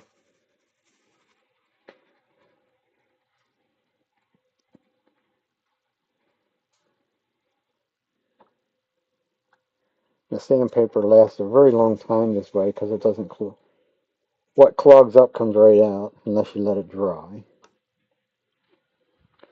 We'll go through a fair amount of paper towels though, because you want to keep, just like the wood, I want to keep drying it all, cleaning off, and see all the gunk that come off.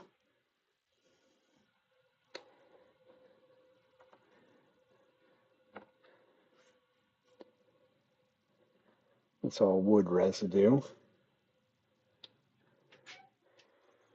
Stop and take a peek, make sure. Looks pretty good. If only I knew what kind of burl it was, which I don't. It might not really, not even totally really a burled piece, but it's got some a little bit of character to it, a little bit of figure in it. I think it'll finish up pretty nice.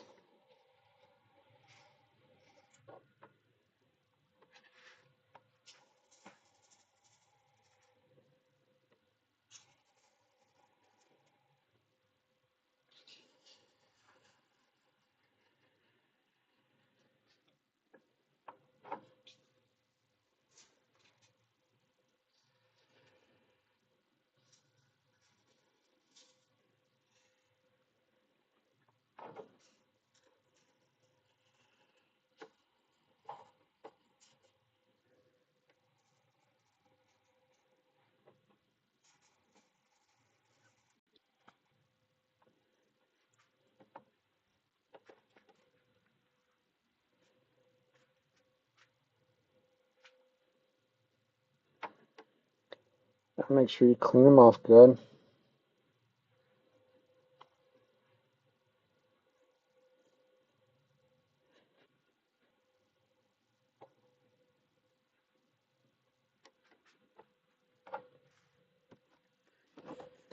Paper towels actually can be kind of abrasive as well, so they claim.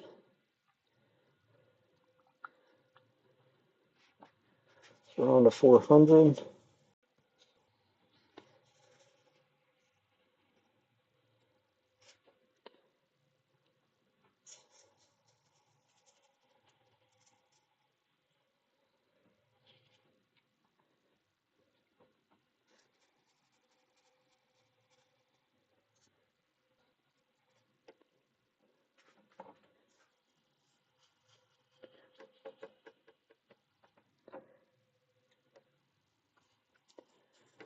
The bad part of making things like this, I won't know whether it's a hit with the people or not until fall. I don't do any summertime crafts yet. But when it comes right down to it, I'm going to have just a little over 2 hours into 3 of them, so it's not a real big time waster, so to speak. And if you've ever done any craft shows, you know that you can never figure out what people want or will strike their fancy to dig into their pockets.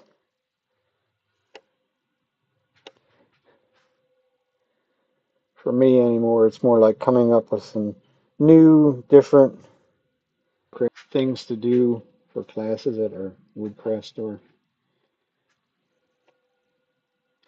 And I just did a demonstration for them today, and this is what the topic was. I made a little mushroom, same, well, it was a hybrid one, but it was a little piece of the colored ply. So it was kind of pretty. Wasn't sanded or anything like that, but my wife was there and she's like, well, now who you going to give it to? And I'm like, I had like 6 or 7 people, I guess it was, that came to watch and ask questions. And it's like, oh, okay, well, then give them a little piece of paper, draw a number, or come up with something and give them both away. So they get to go home and see if they can finish them. All they had to do was sand them.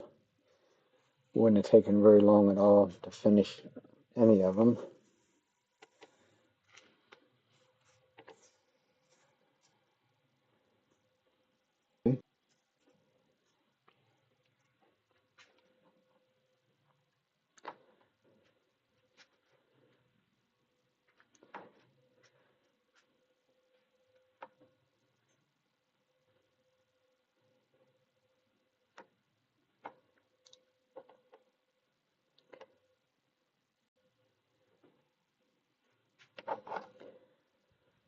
One more grit and we're done.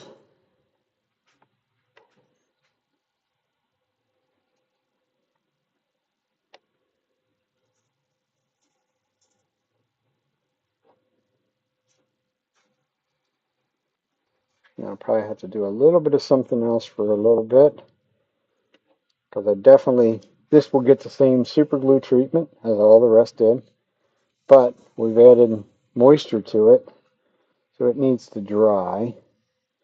Because if I go putting super glue on moisture, it will instantly cure and then I'll have way too much work to do,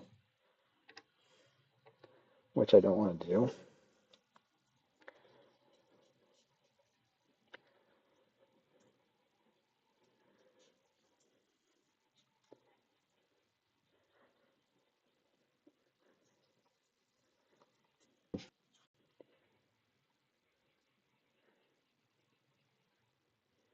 So that was the 800. Dry it off as best as what we can. Pretty sure that was stabilized wood, although it seems like it has soaked in more moisture than normal. Give it a little speed.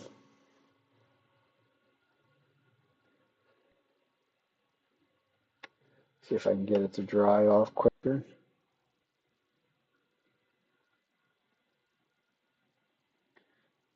You can see it change colors.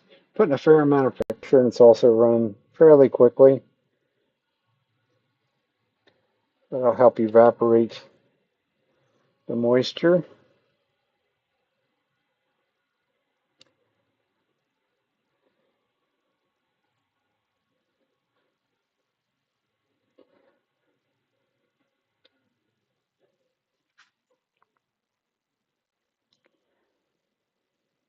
There we go. I think I'll grab another dry paper towel.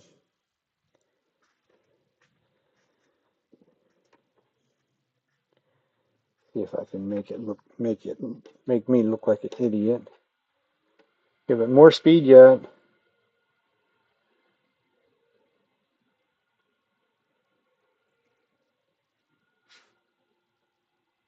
Ouch. Heat.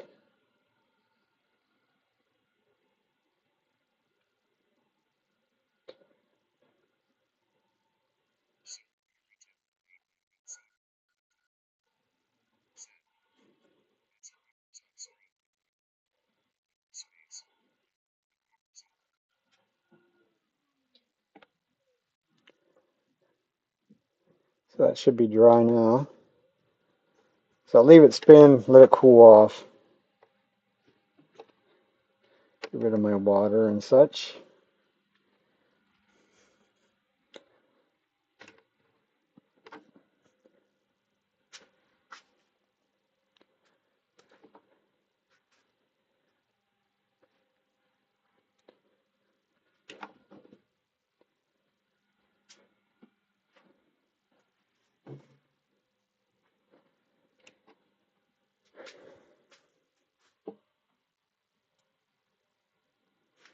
Should cool off pretty quickly, I would think.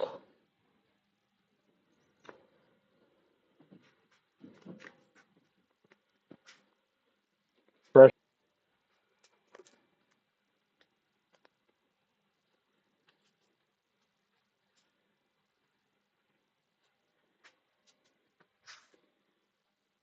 So we're going to go back to the same finish we've been using. We'll use the 3460 on this as well.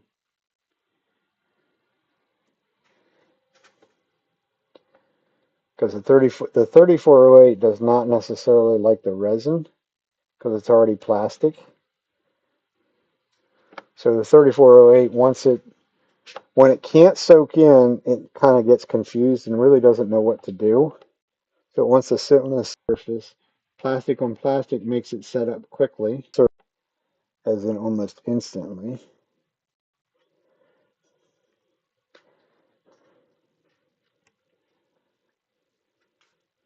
But this shouldn't do that to me. I'll start down here on the wood this time because I know I'm going to have to move a little quicker once I get up onto the part that's more resin than anything. It's also not going to take a whole lot of material because it's been stabilized. So it's already impregnated with plastic, basically. So it's not going to soak in a bunch of material.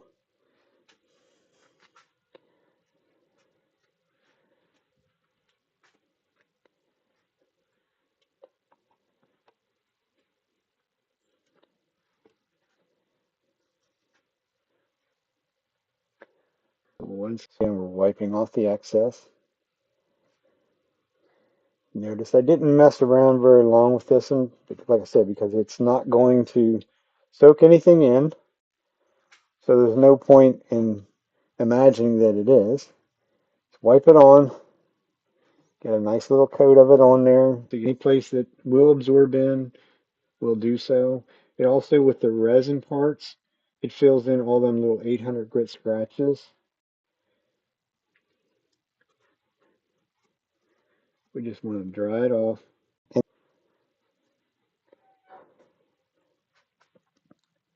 then that'll be a little hybrid mushroom. That thing has been around here forever. I can tell you that much. So we will accelerate it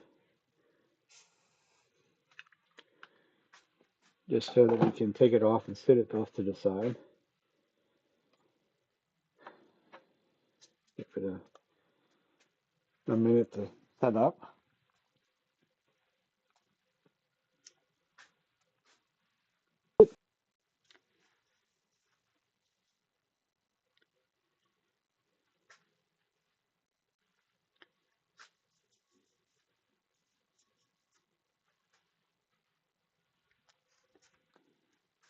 Shouldn't sit that super glue lid upright either. For some reason there's must be messy and I've gotten some down over there.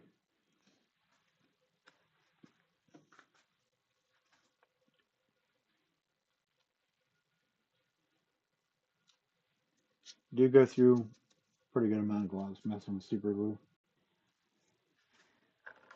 Oh, you gotta be kidding. Well, that's a failure. How do you like them apples? Well, I guess that's better than having it have break off when somebody buys it and puts it in a wine bottle. Huh. Oops, sorry. Face shield's in the road. Well, that's a bummer.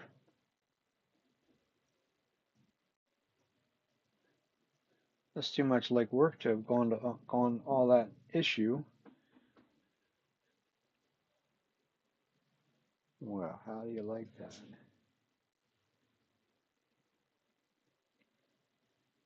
I know there's no save. There's no real save in something like that. There's no glue out there that's gonna hold on to that. Huh.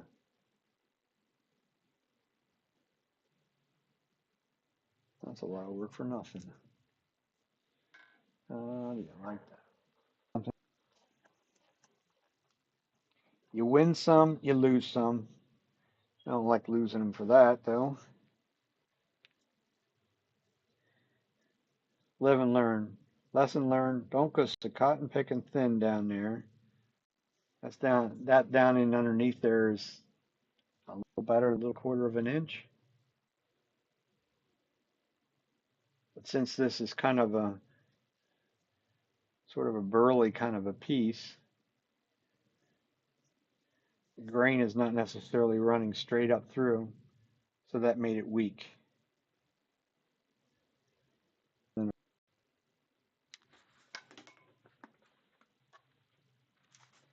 Ah, yes.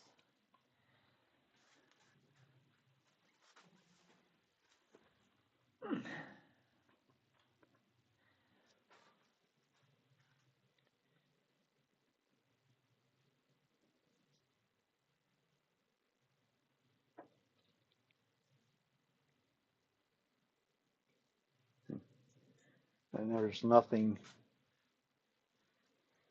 that would look very dumb for a top on something.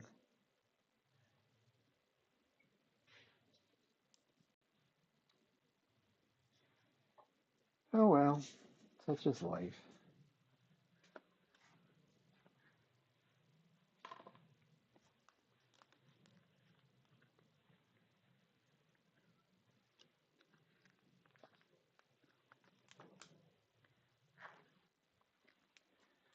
Well, that's like 15 or 20 minutes worth of your life that you're not getting back, unfortunately.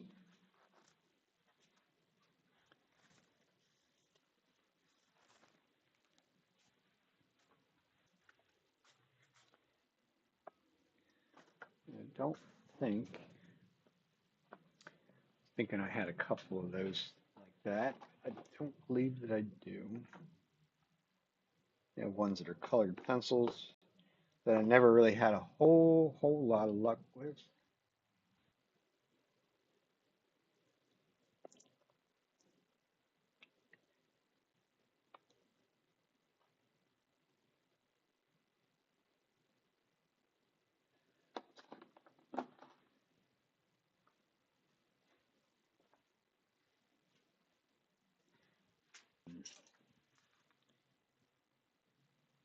2 1/4. What this one is colored pencils. Has been cast into resin. This is actually, some of it is the points of the pencils.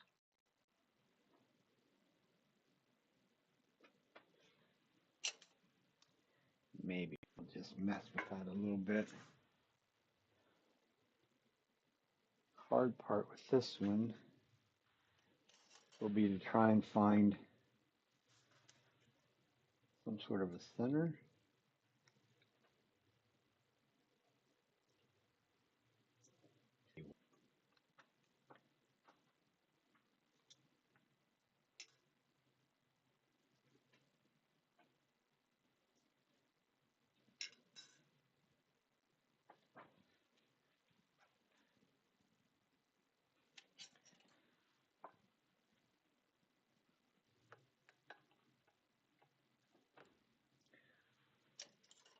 So, see if we can have a double failure in one night. Well, like I say, that's pure resin, so that will be pretty much using the scrapers on for the most part. I'll have to drill the hole to thread it. So hopefully that's not too small to grab with the chuck to drill a hole. I don't think it is. They usually cast that kind of stuff in a piece of PVC pipe. Yeah, no problem there. Just need to get it centered up on that little tiny little dimple that I made in there, which will probably be the harder part of it, all of it. It looks good right there.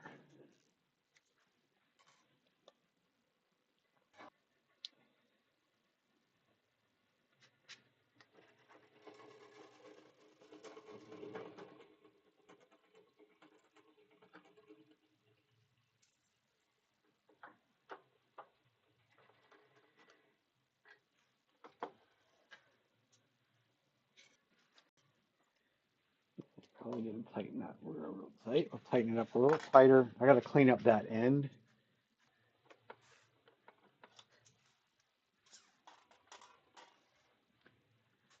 Which might actually be more problematic than anything. We'll give it a whirl. We'll go back to our negative rake scraper that has been sharpened. That is a sharp scraper. Bring your speed up.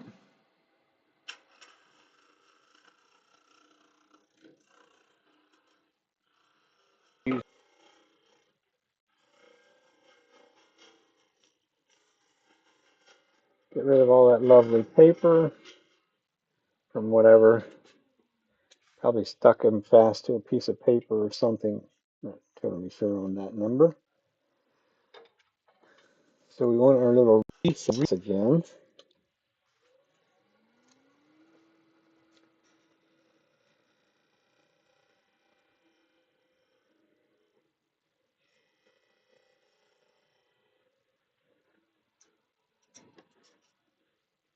I should be able to use this, get in there.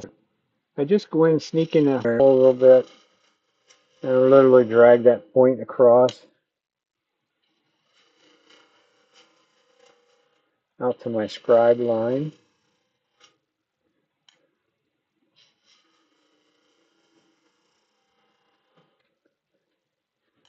Maybe chamfer that a little bit there to make it a little easier to thread the mandrel in there. Not quite as deep as what it could be.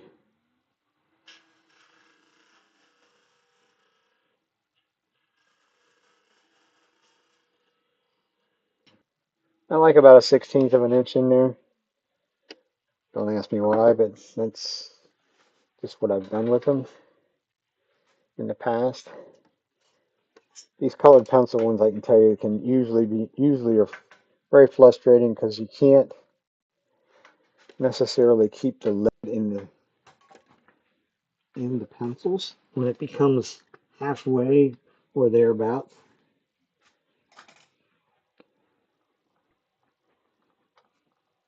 So we'll give it a whirl. More things that have been sitting around here for too long.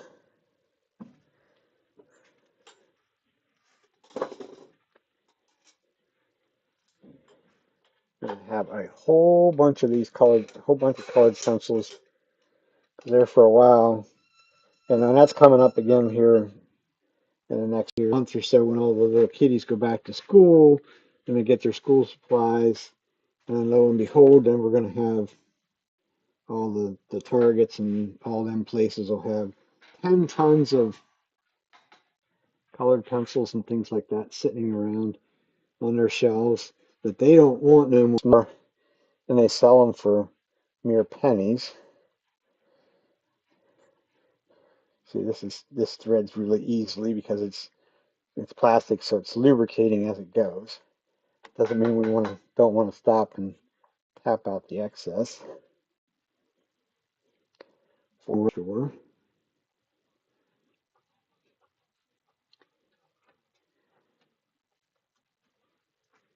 Okay, hopefully it holds.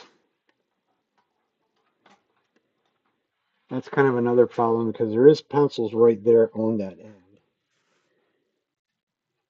I think some of them I tried in the past. I actually put a little piece of wooden dowel up through there to help with that.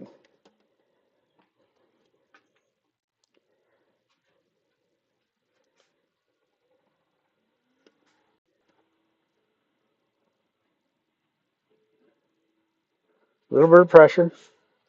As you can see, it's not round. And as I play with it, I'm going to go strictly back to overhead. It'd make more sense because the hose is going to be in the road of what we're doing. So I'm pretty sure this will strictly push the chips. Once it becomes round, it will make the chips go straight up in the air.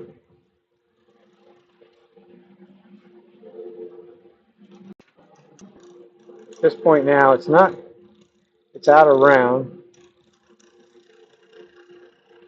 So the chips are kind of congregating right on the end of the tool. But eventually, it will do just the opposite.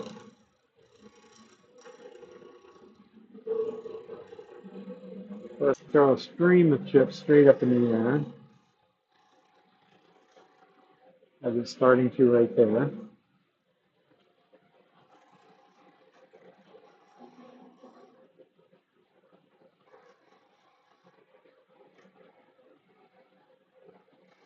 So,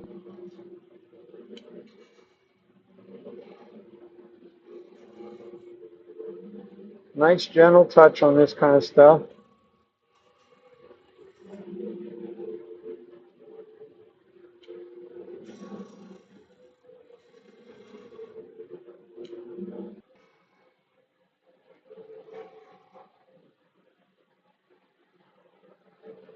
Doesn't feel like I don't think I'm totally round in places.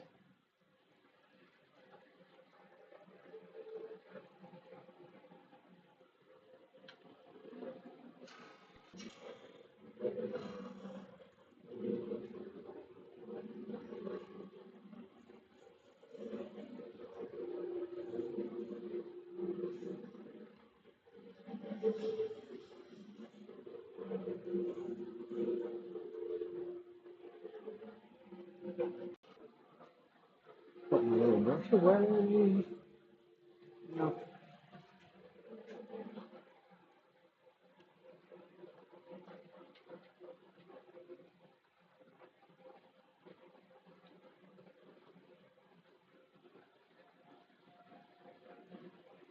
It's also not going directly into my dust collector. There's a cyclone in between, so having the plastic chips in there doesn't really hurt anything.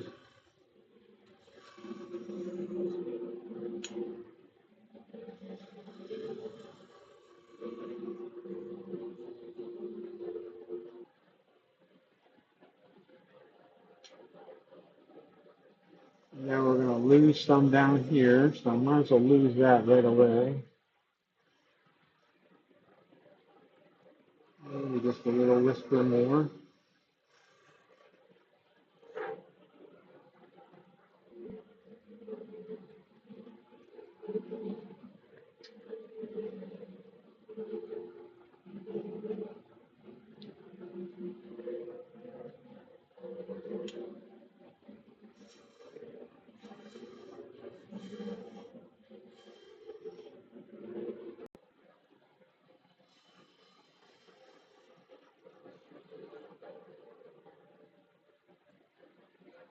Sort of a much slower process than it is with wood. And I want to get this down here on the very end before I go too far.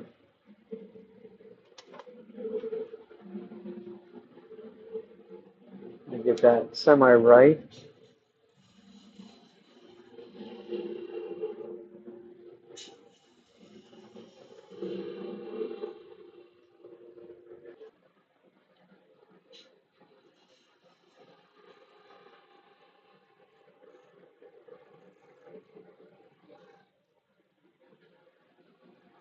And that feels like it's starting to cut into getting into some of the wood, some of the colored pencils, which is usually where you end up with having some issues. I should be able to cut some of this with a spindle gouge, as long as I'm nice and gentle and careful. You get a much nicer shape that way.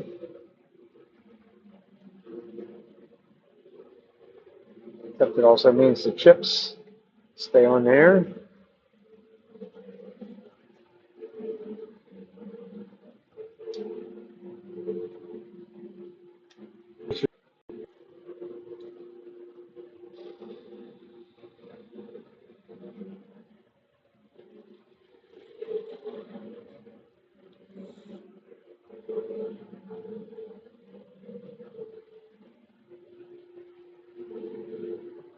Okay.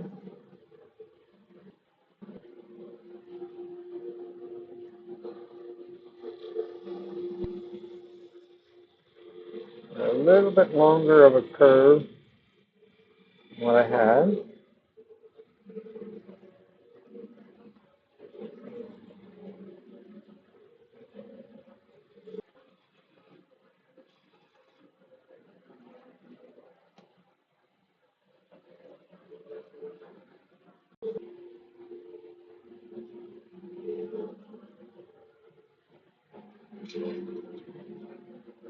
Now let's clean up our marks.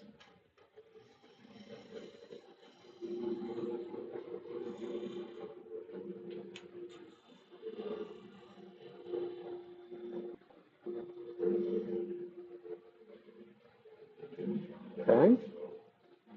So far so good. Careful dummy. This we cut back here. This is sharp.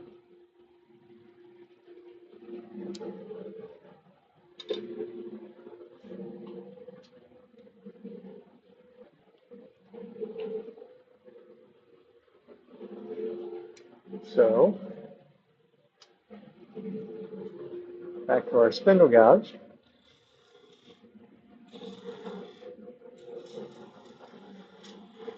Make a curve off the end.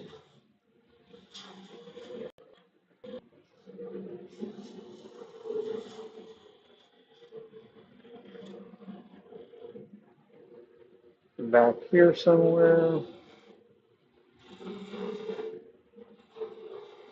Make us a little V cut down in. Give us somewhere to cut to.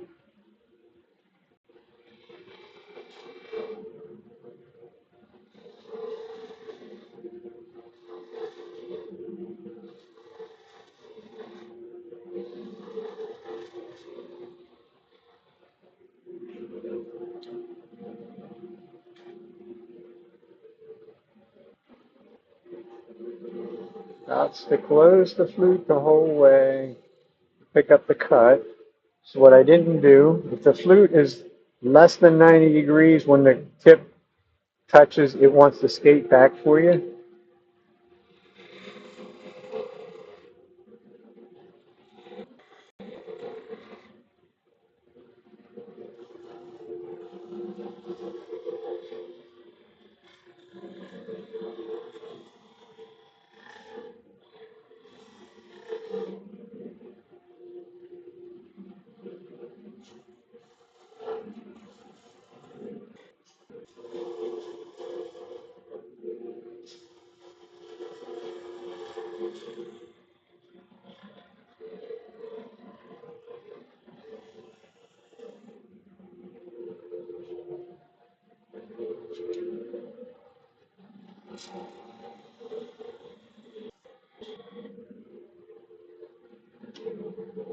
Always pay stop and check progress.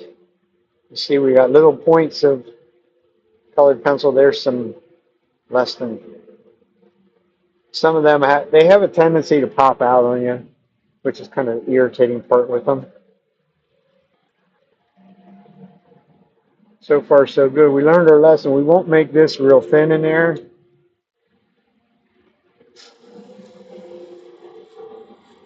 It needs to be a lot thinner than what it is though.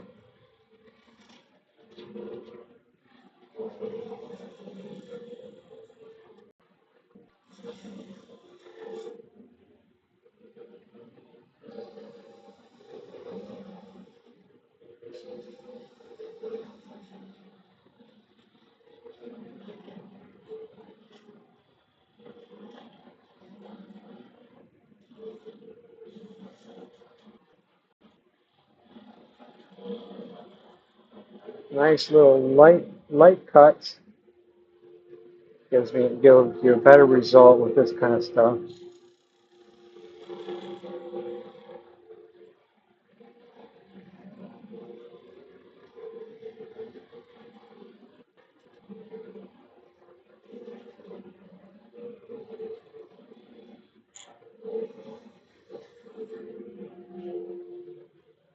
Not sure I want to try and undercut it all at all or not. It's kind of the other irritating part with the colored pencils is they have a tendency to, they sort of melt when you're cutting, so it kind of smears across there a little bit. We will hit that with the scraper. I think it needs,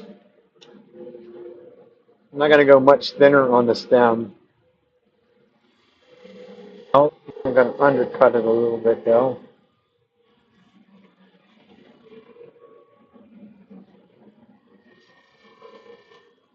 I'll sort of use my spindle gouge as a scraper in there. Not necessarily a good thing to do, probably. So I'm going sort of uphill up against the grain.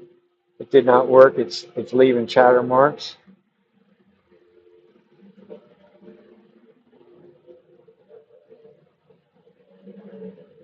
So we'll make another little cut. Again,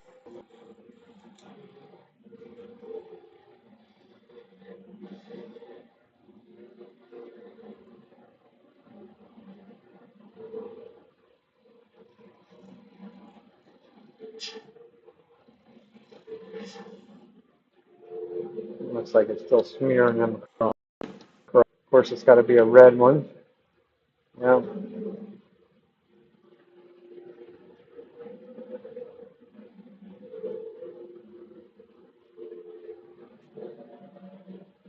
I don't think. I think I have a really super small. I do have a round nose scraper, but it's not going to be small enough to get in there.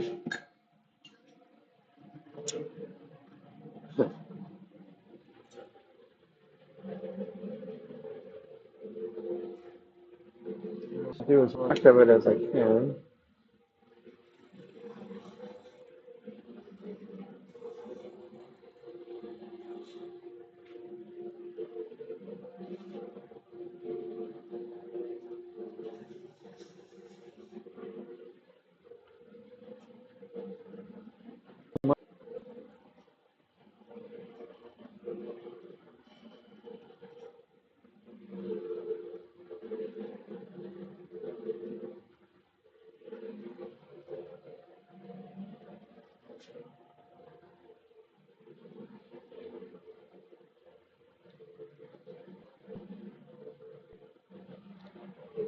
I think what we're going to do, and the better question is, where I laid that over here.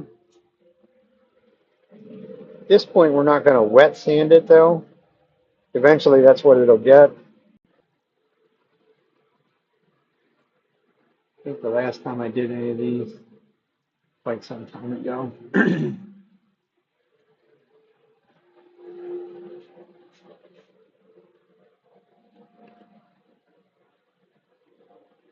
I just want to, I'm curious to see what it's going to do in there when I go to sand it. It's probably going to smear that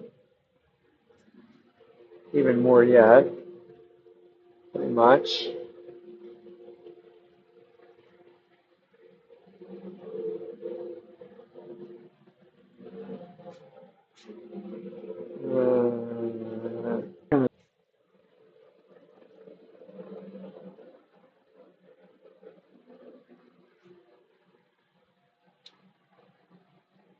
I got to think what I have that's the radius that will let me get in there. I don't think my normal skew would get in there. No.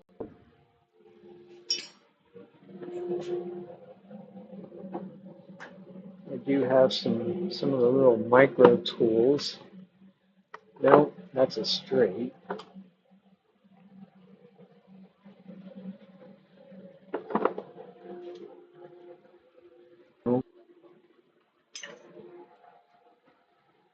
There would be a little miniature hollowing tool.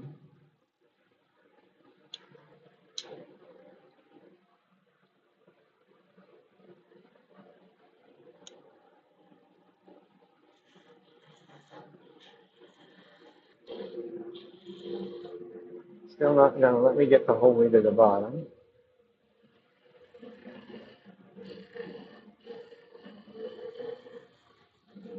Allow me to get some. It also looks like it's smeared more yet. We got rid of the smear down at the bottom.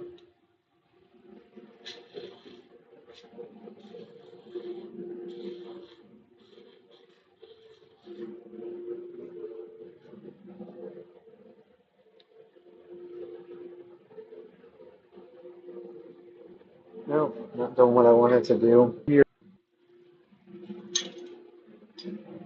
should just have to stick with their spindle guides and it'll slow the speed down and keep it from keep that from melting.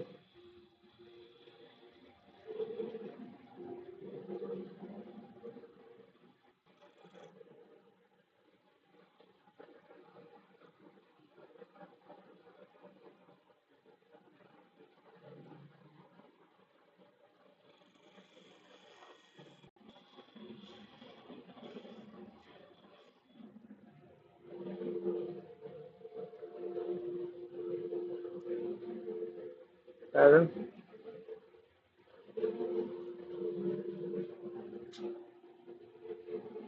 All right. I think we'll break it free. Probably going to saturate this with super glue because this is still wood in here, so it's not impregnated with anything. That'll stop them, should slow the bleeding part down, I think.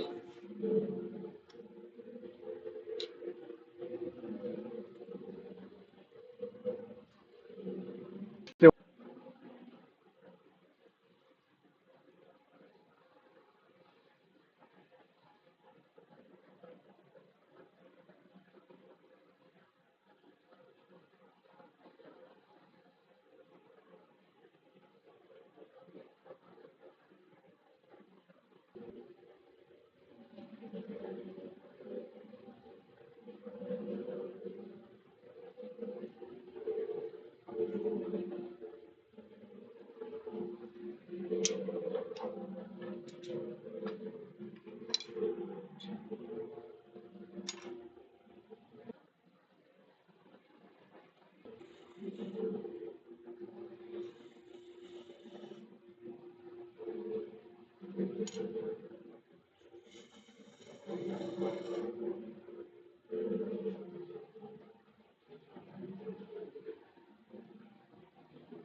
Okay,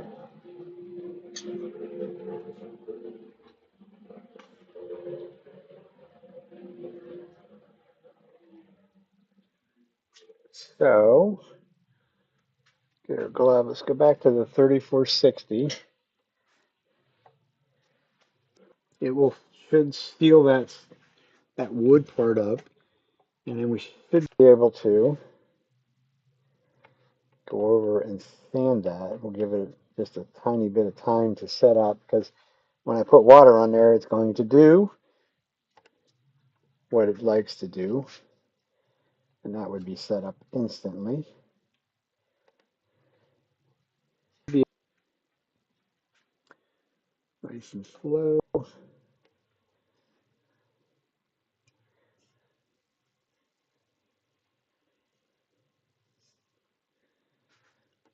See whether this really makes the colored pencils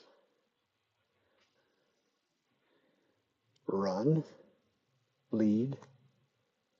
I did get some, do have some of the deep pore epoxy.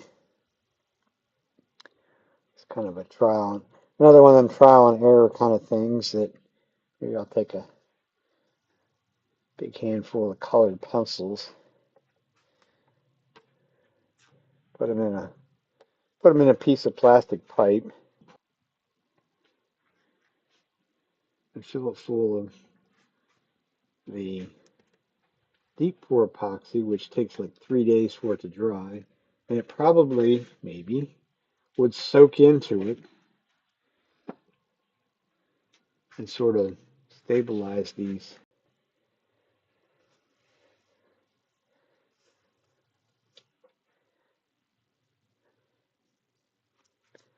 So that's sticky. So we need to make it set.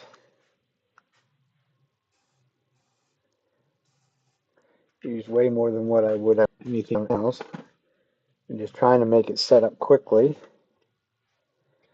Probably if I was a patient man, I'd just let that sit and soak in. Because I know very good and well we're going to be doing this probably several times. I think it'll look kind of neat if I can get it to cooperate and do what it should do. Get the towel back so it don't make such a mess.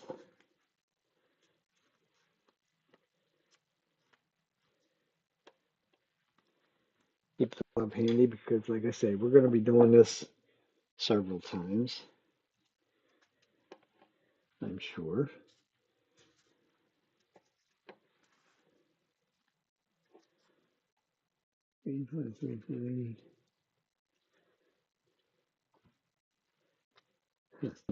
I must have thrown the other. I had a piece of 220, but threw it away, I guess. This should sand easy enough to do with start with 320, I think. Just a little bit of little speed to it.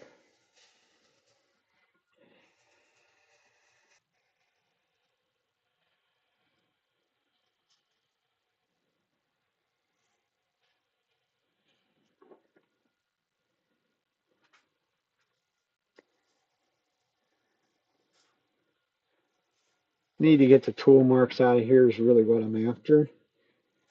You can see it's getting, my slurry is actually turning like brown, so that's picking up the color off the pencils. Hopefully the super glue has sealed the wood enough that it's not sinking down into the wood. Hopefully, or we'll be making a muddy mess.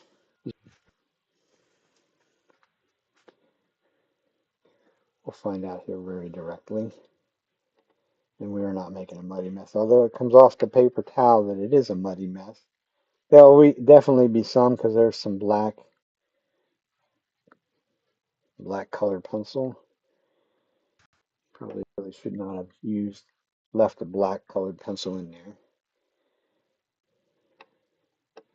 So we'll go at it a little bit more down here on this base part. So I need to get them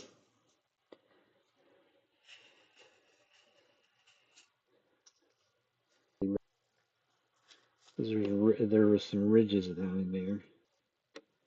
Like I say, there's the stinking black colored pencil, and it's sort of making some of the other stuff, leaving black streaks.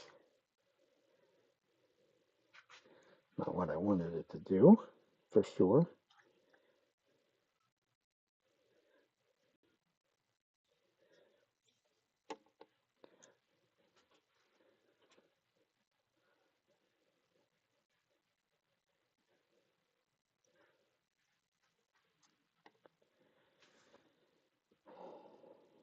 Wonders of colored pencils.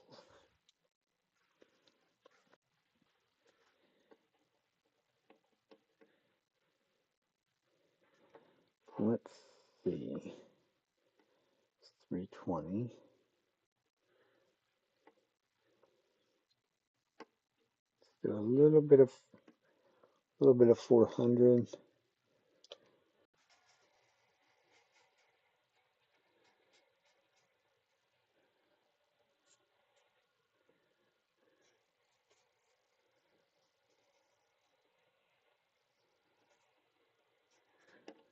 Once again, we're sort of making a muddy bit of a mess up there too.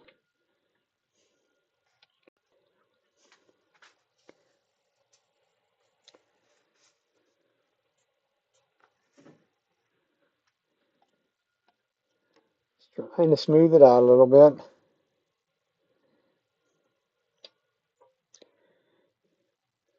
Making my wood dark a little bit. Also some streaks going across there. Must be where it actually, the super glue adhered to the colored pencil in some of them places. So now it's getting back underneath the super glue. I probably should have been a much more patient kind of guy and left the super glue sit longer and soak into them places than what I did.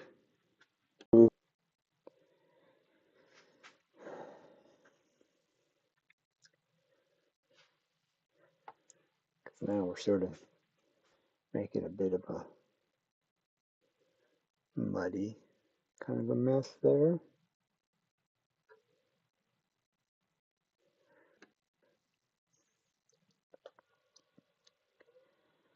Also left a bunch of moisture in there. Otherwise, my thought process would be to dry it and put more super glue on, which is really sort of what I'm going to go after.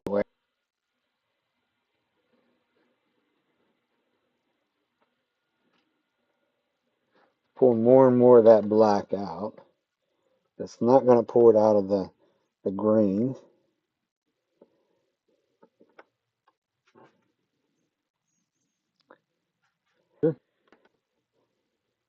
Like I say, everything's a learning process.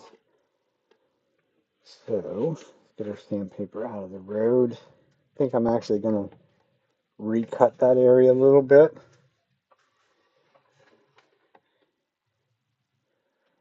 See if I can get it back to a whiter color.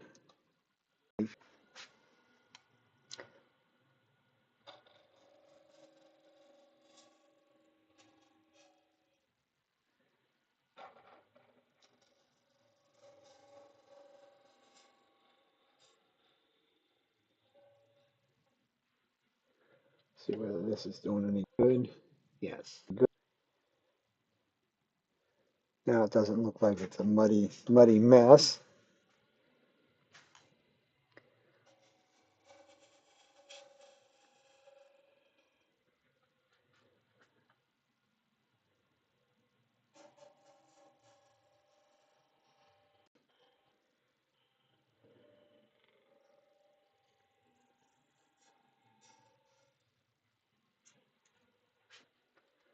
Let's see, can we get down in there a little ways?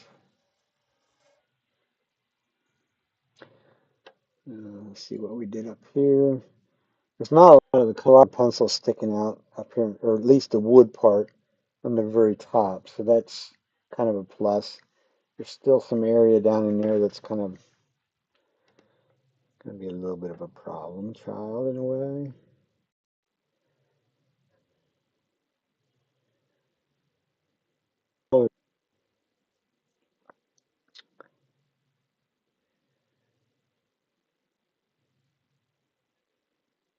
because I do not have a long, skinny, round scraper to reach up underneath there.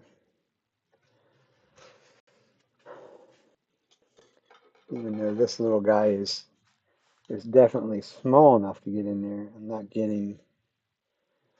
really getting quite so clean of a cut as what I would like it to do.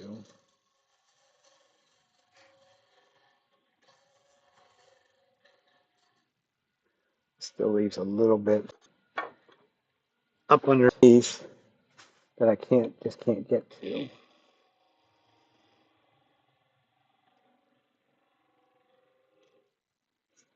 know, we might have got to it that time.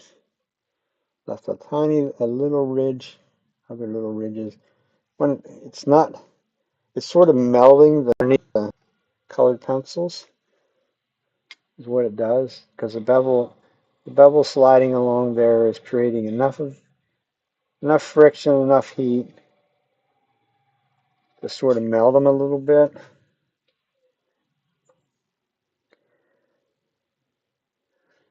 It's not perfect, but at least it's better.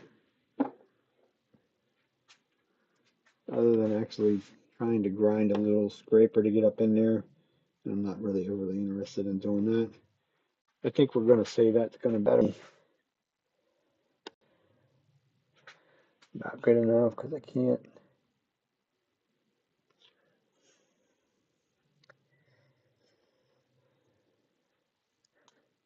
don't think.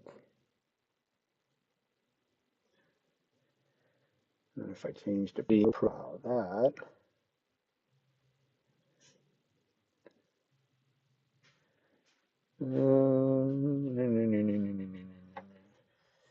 sure, I can do that fairly easily.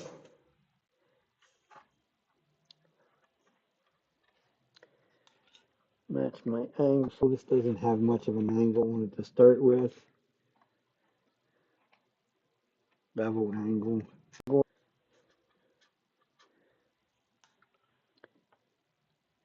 Which it doesn't want to have much of a bevel angle because this would be a little miniature hollowing tool.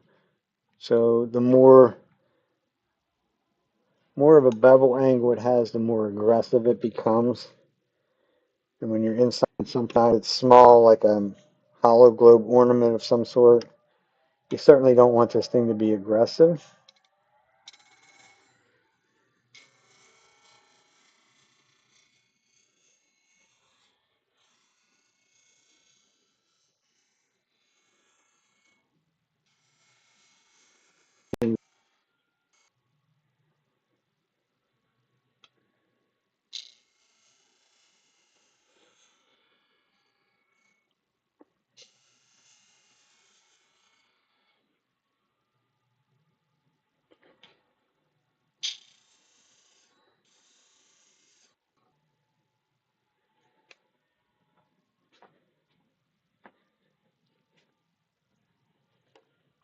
I know you're saying, you're grinding a good tool, but this is just a piece of 1/4 inch round stock. It is a piece from Thompson. I mean, it is good steel, but I can reprofile, try to take a little bit more off up there. Maybe all good. But I should.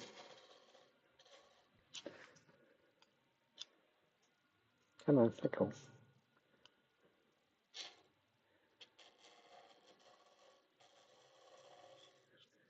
Be able to get in there pretty close.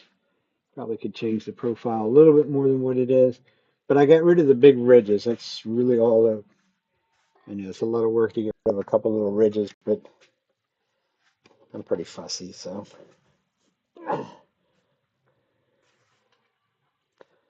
Now we're going to soak it down with super glue. This time we're going to let it sit. And I probably will put a couple coats of super glue on it. Or at least let the first coat soak way in.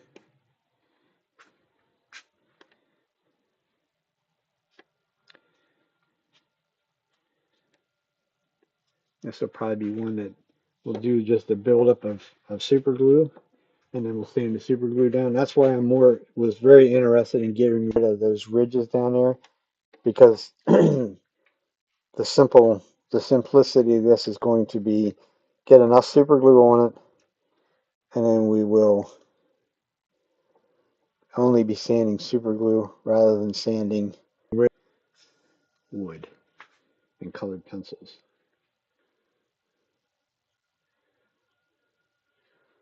This time we'll be patient, let it sink in, soak in.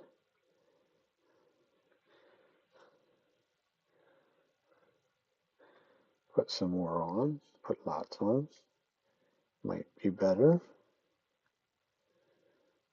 Also may set up instantly because there's probably still some moisture there, which is okay. Like I said, I'm going to put multiple coats on. So multiple coats for me never comes out even relatively smooth.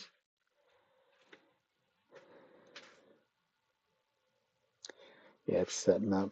I can see ridges, and I'm not getting anything off of the paper towel. So it's set. It has already started to set up, which is fine. So we'll make it set up, holding the bottle of super glue well away from where I'm going to spray the activator. Because one drop of activator in the bottle of super glue, and you no longer have a bottle of super glue. It's going to be a solid mass.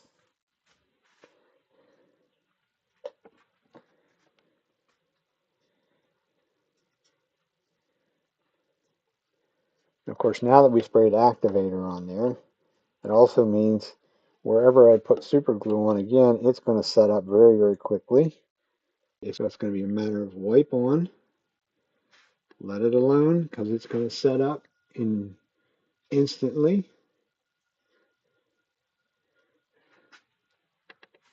You can tear that little bit of paper towel off and throw it away, because this will only be a matter of a couple seconds and it's going to set. And it's still a little tacky. Really don't necessarily need to go back with the activator each time because it stays on that surface. It's also not going to be smooth. It's going to have all kind of little paper towel ridges and everything else on it, which is fine. Super glue is plastic. It sands quickly and easily. Wet sand it. Get rid of the ridges and then polish it.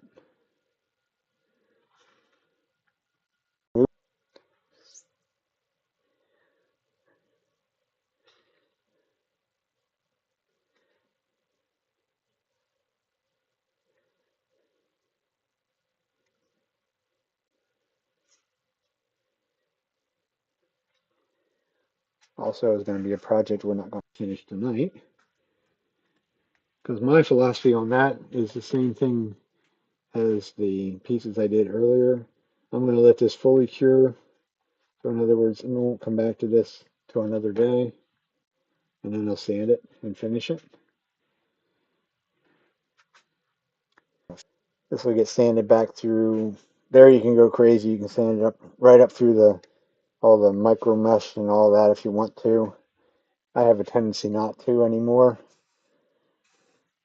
Just get rid of all the little ridges and whatnot, and you can actually buff it to a nice shine.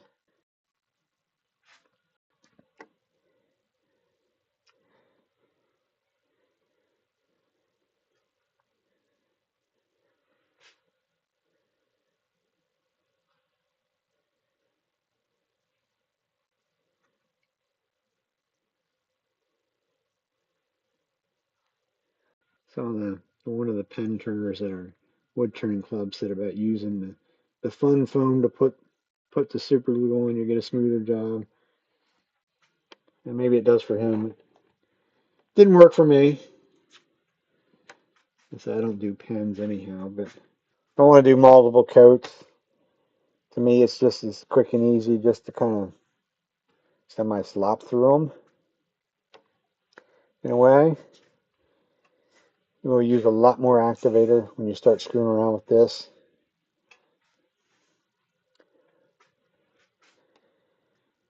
It's all good though.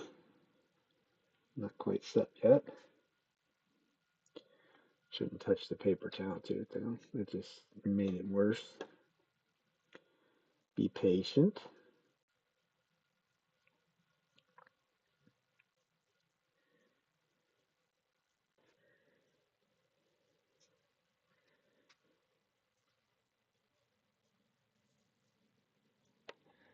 Better off to do it with a glove. The glove doesn't, if the glove doesn't necessarily stick to it,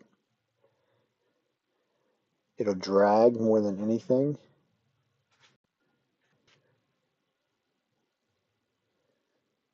When it drags, it means it's still wet.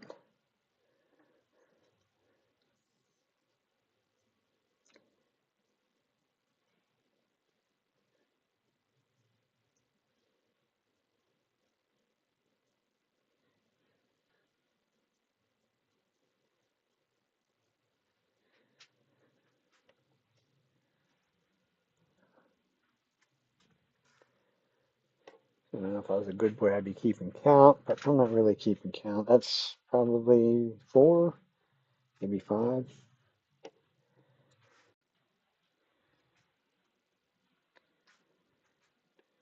Experience says put on a lot more than what you think because it does, like I said, it does sand very quickly and very easily with the wet dry sandpaper. So the last thing you want to do is don't have enough coats on it and you sand back through it and you end up starting over. So my philosophy is put more than what think you want on there, and then we hopefully won't have the issue of sanding back through it.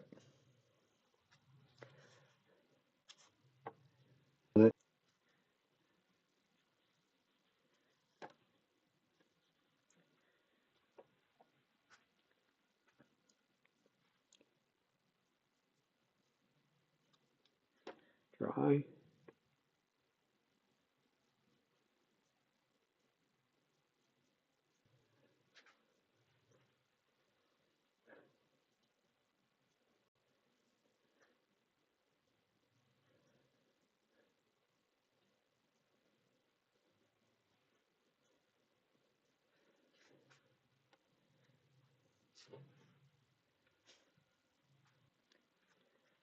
We're going to do one more coat and we're going to call that good.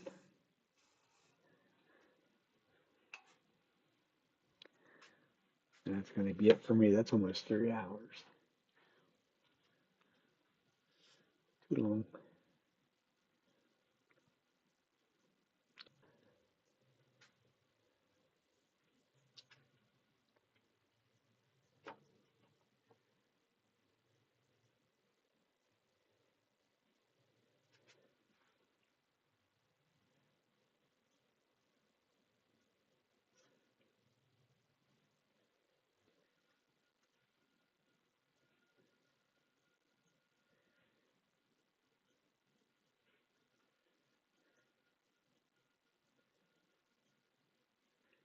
Can even do a little bit of like a flood coat. Not that that'll be any smoother.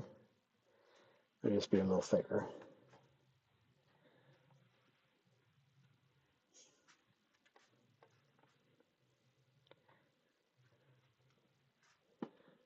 Those little mushrooms that I did earlier tonight, you could do the same thing with those if you wanted to.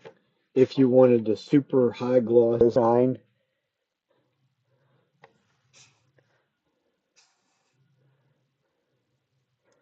you could put multiple coats on them as well.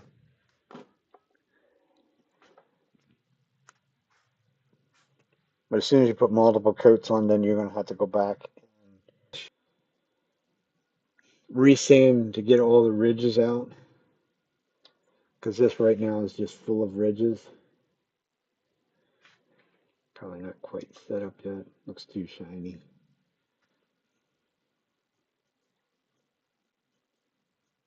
Yeah, it's still wet. Places.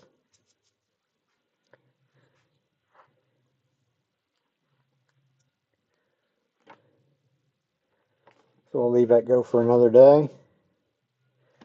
That's all we're going to do with it for tonight. And we are going to be done because, like I said, this is almost 3 hours. I can see if I can get you in super, super close so you can really see. There we go.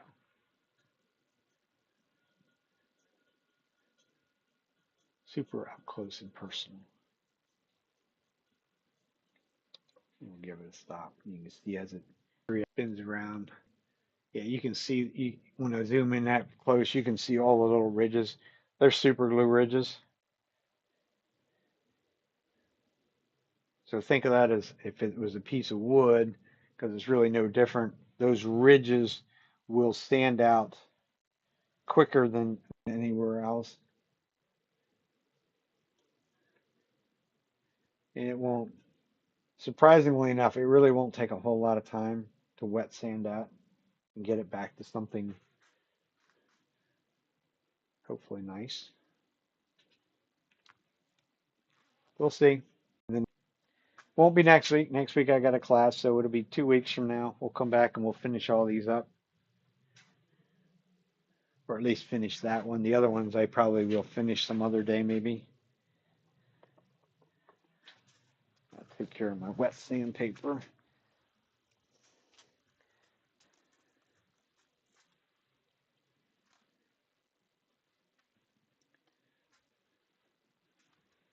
And my wet towel.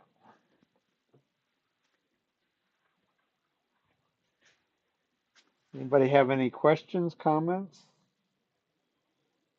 Knock my arm open on something. Otherwise, we're going to call it a day.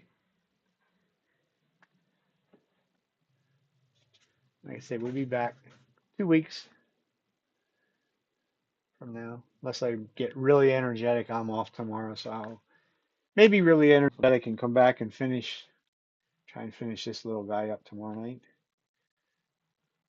So, till next time, y'all have a good week.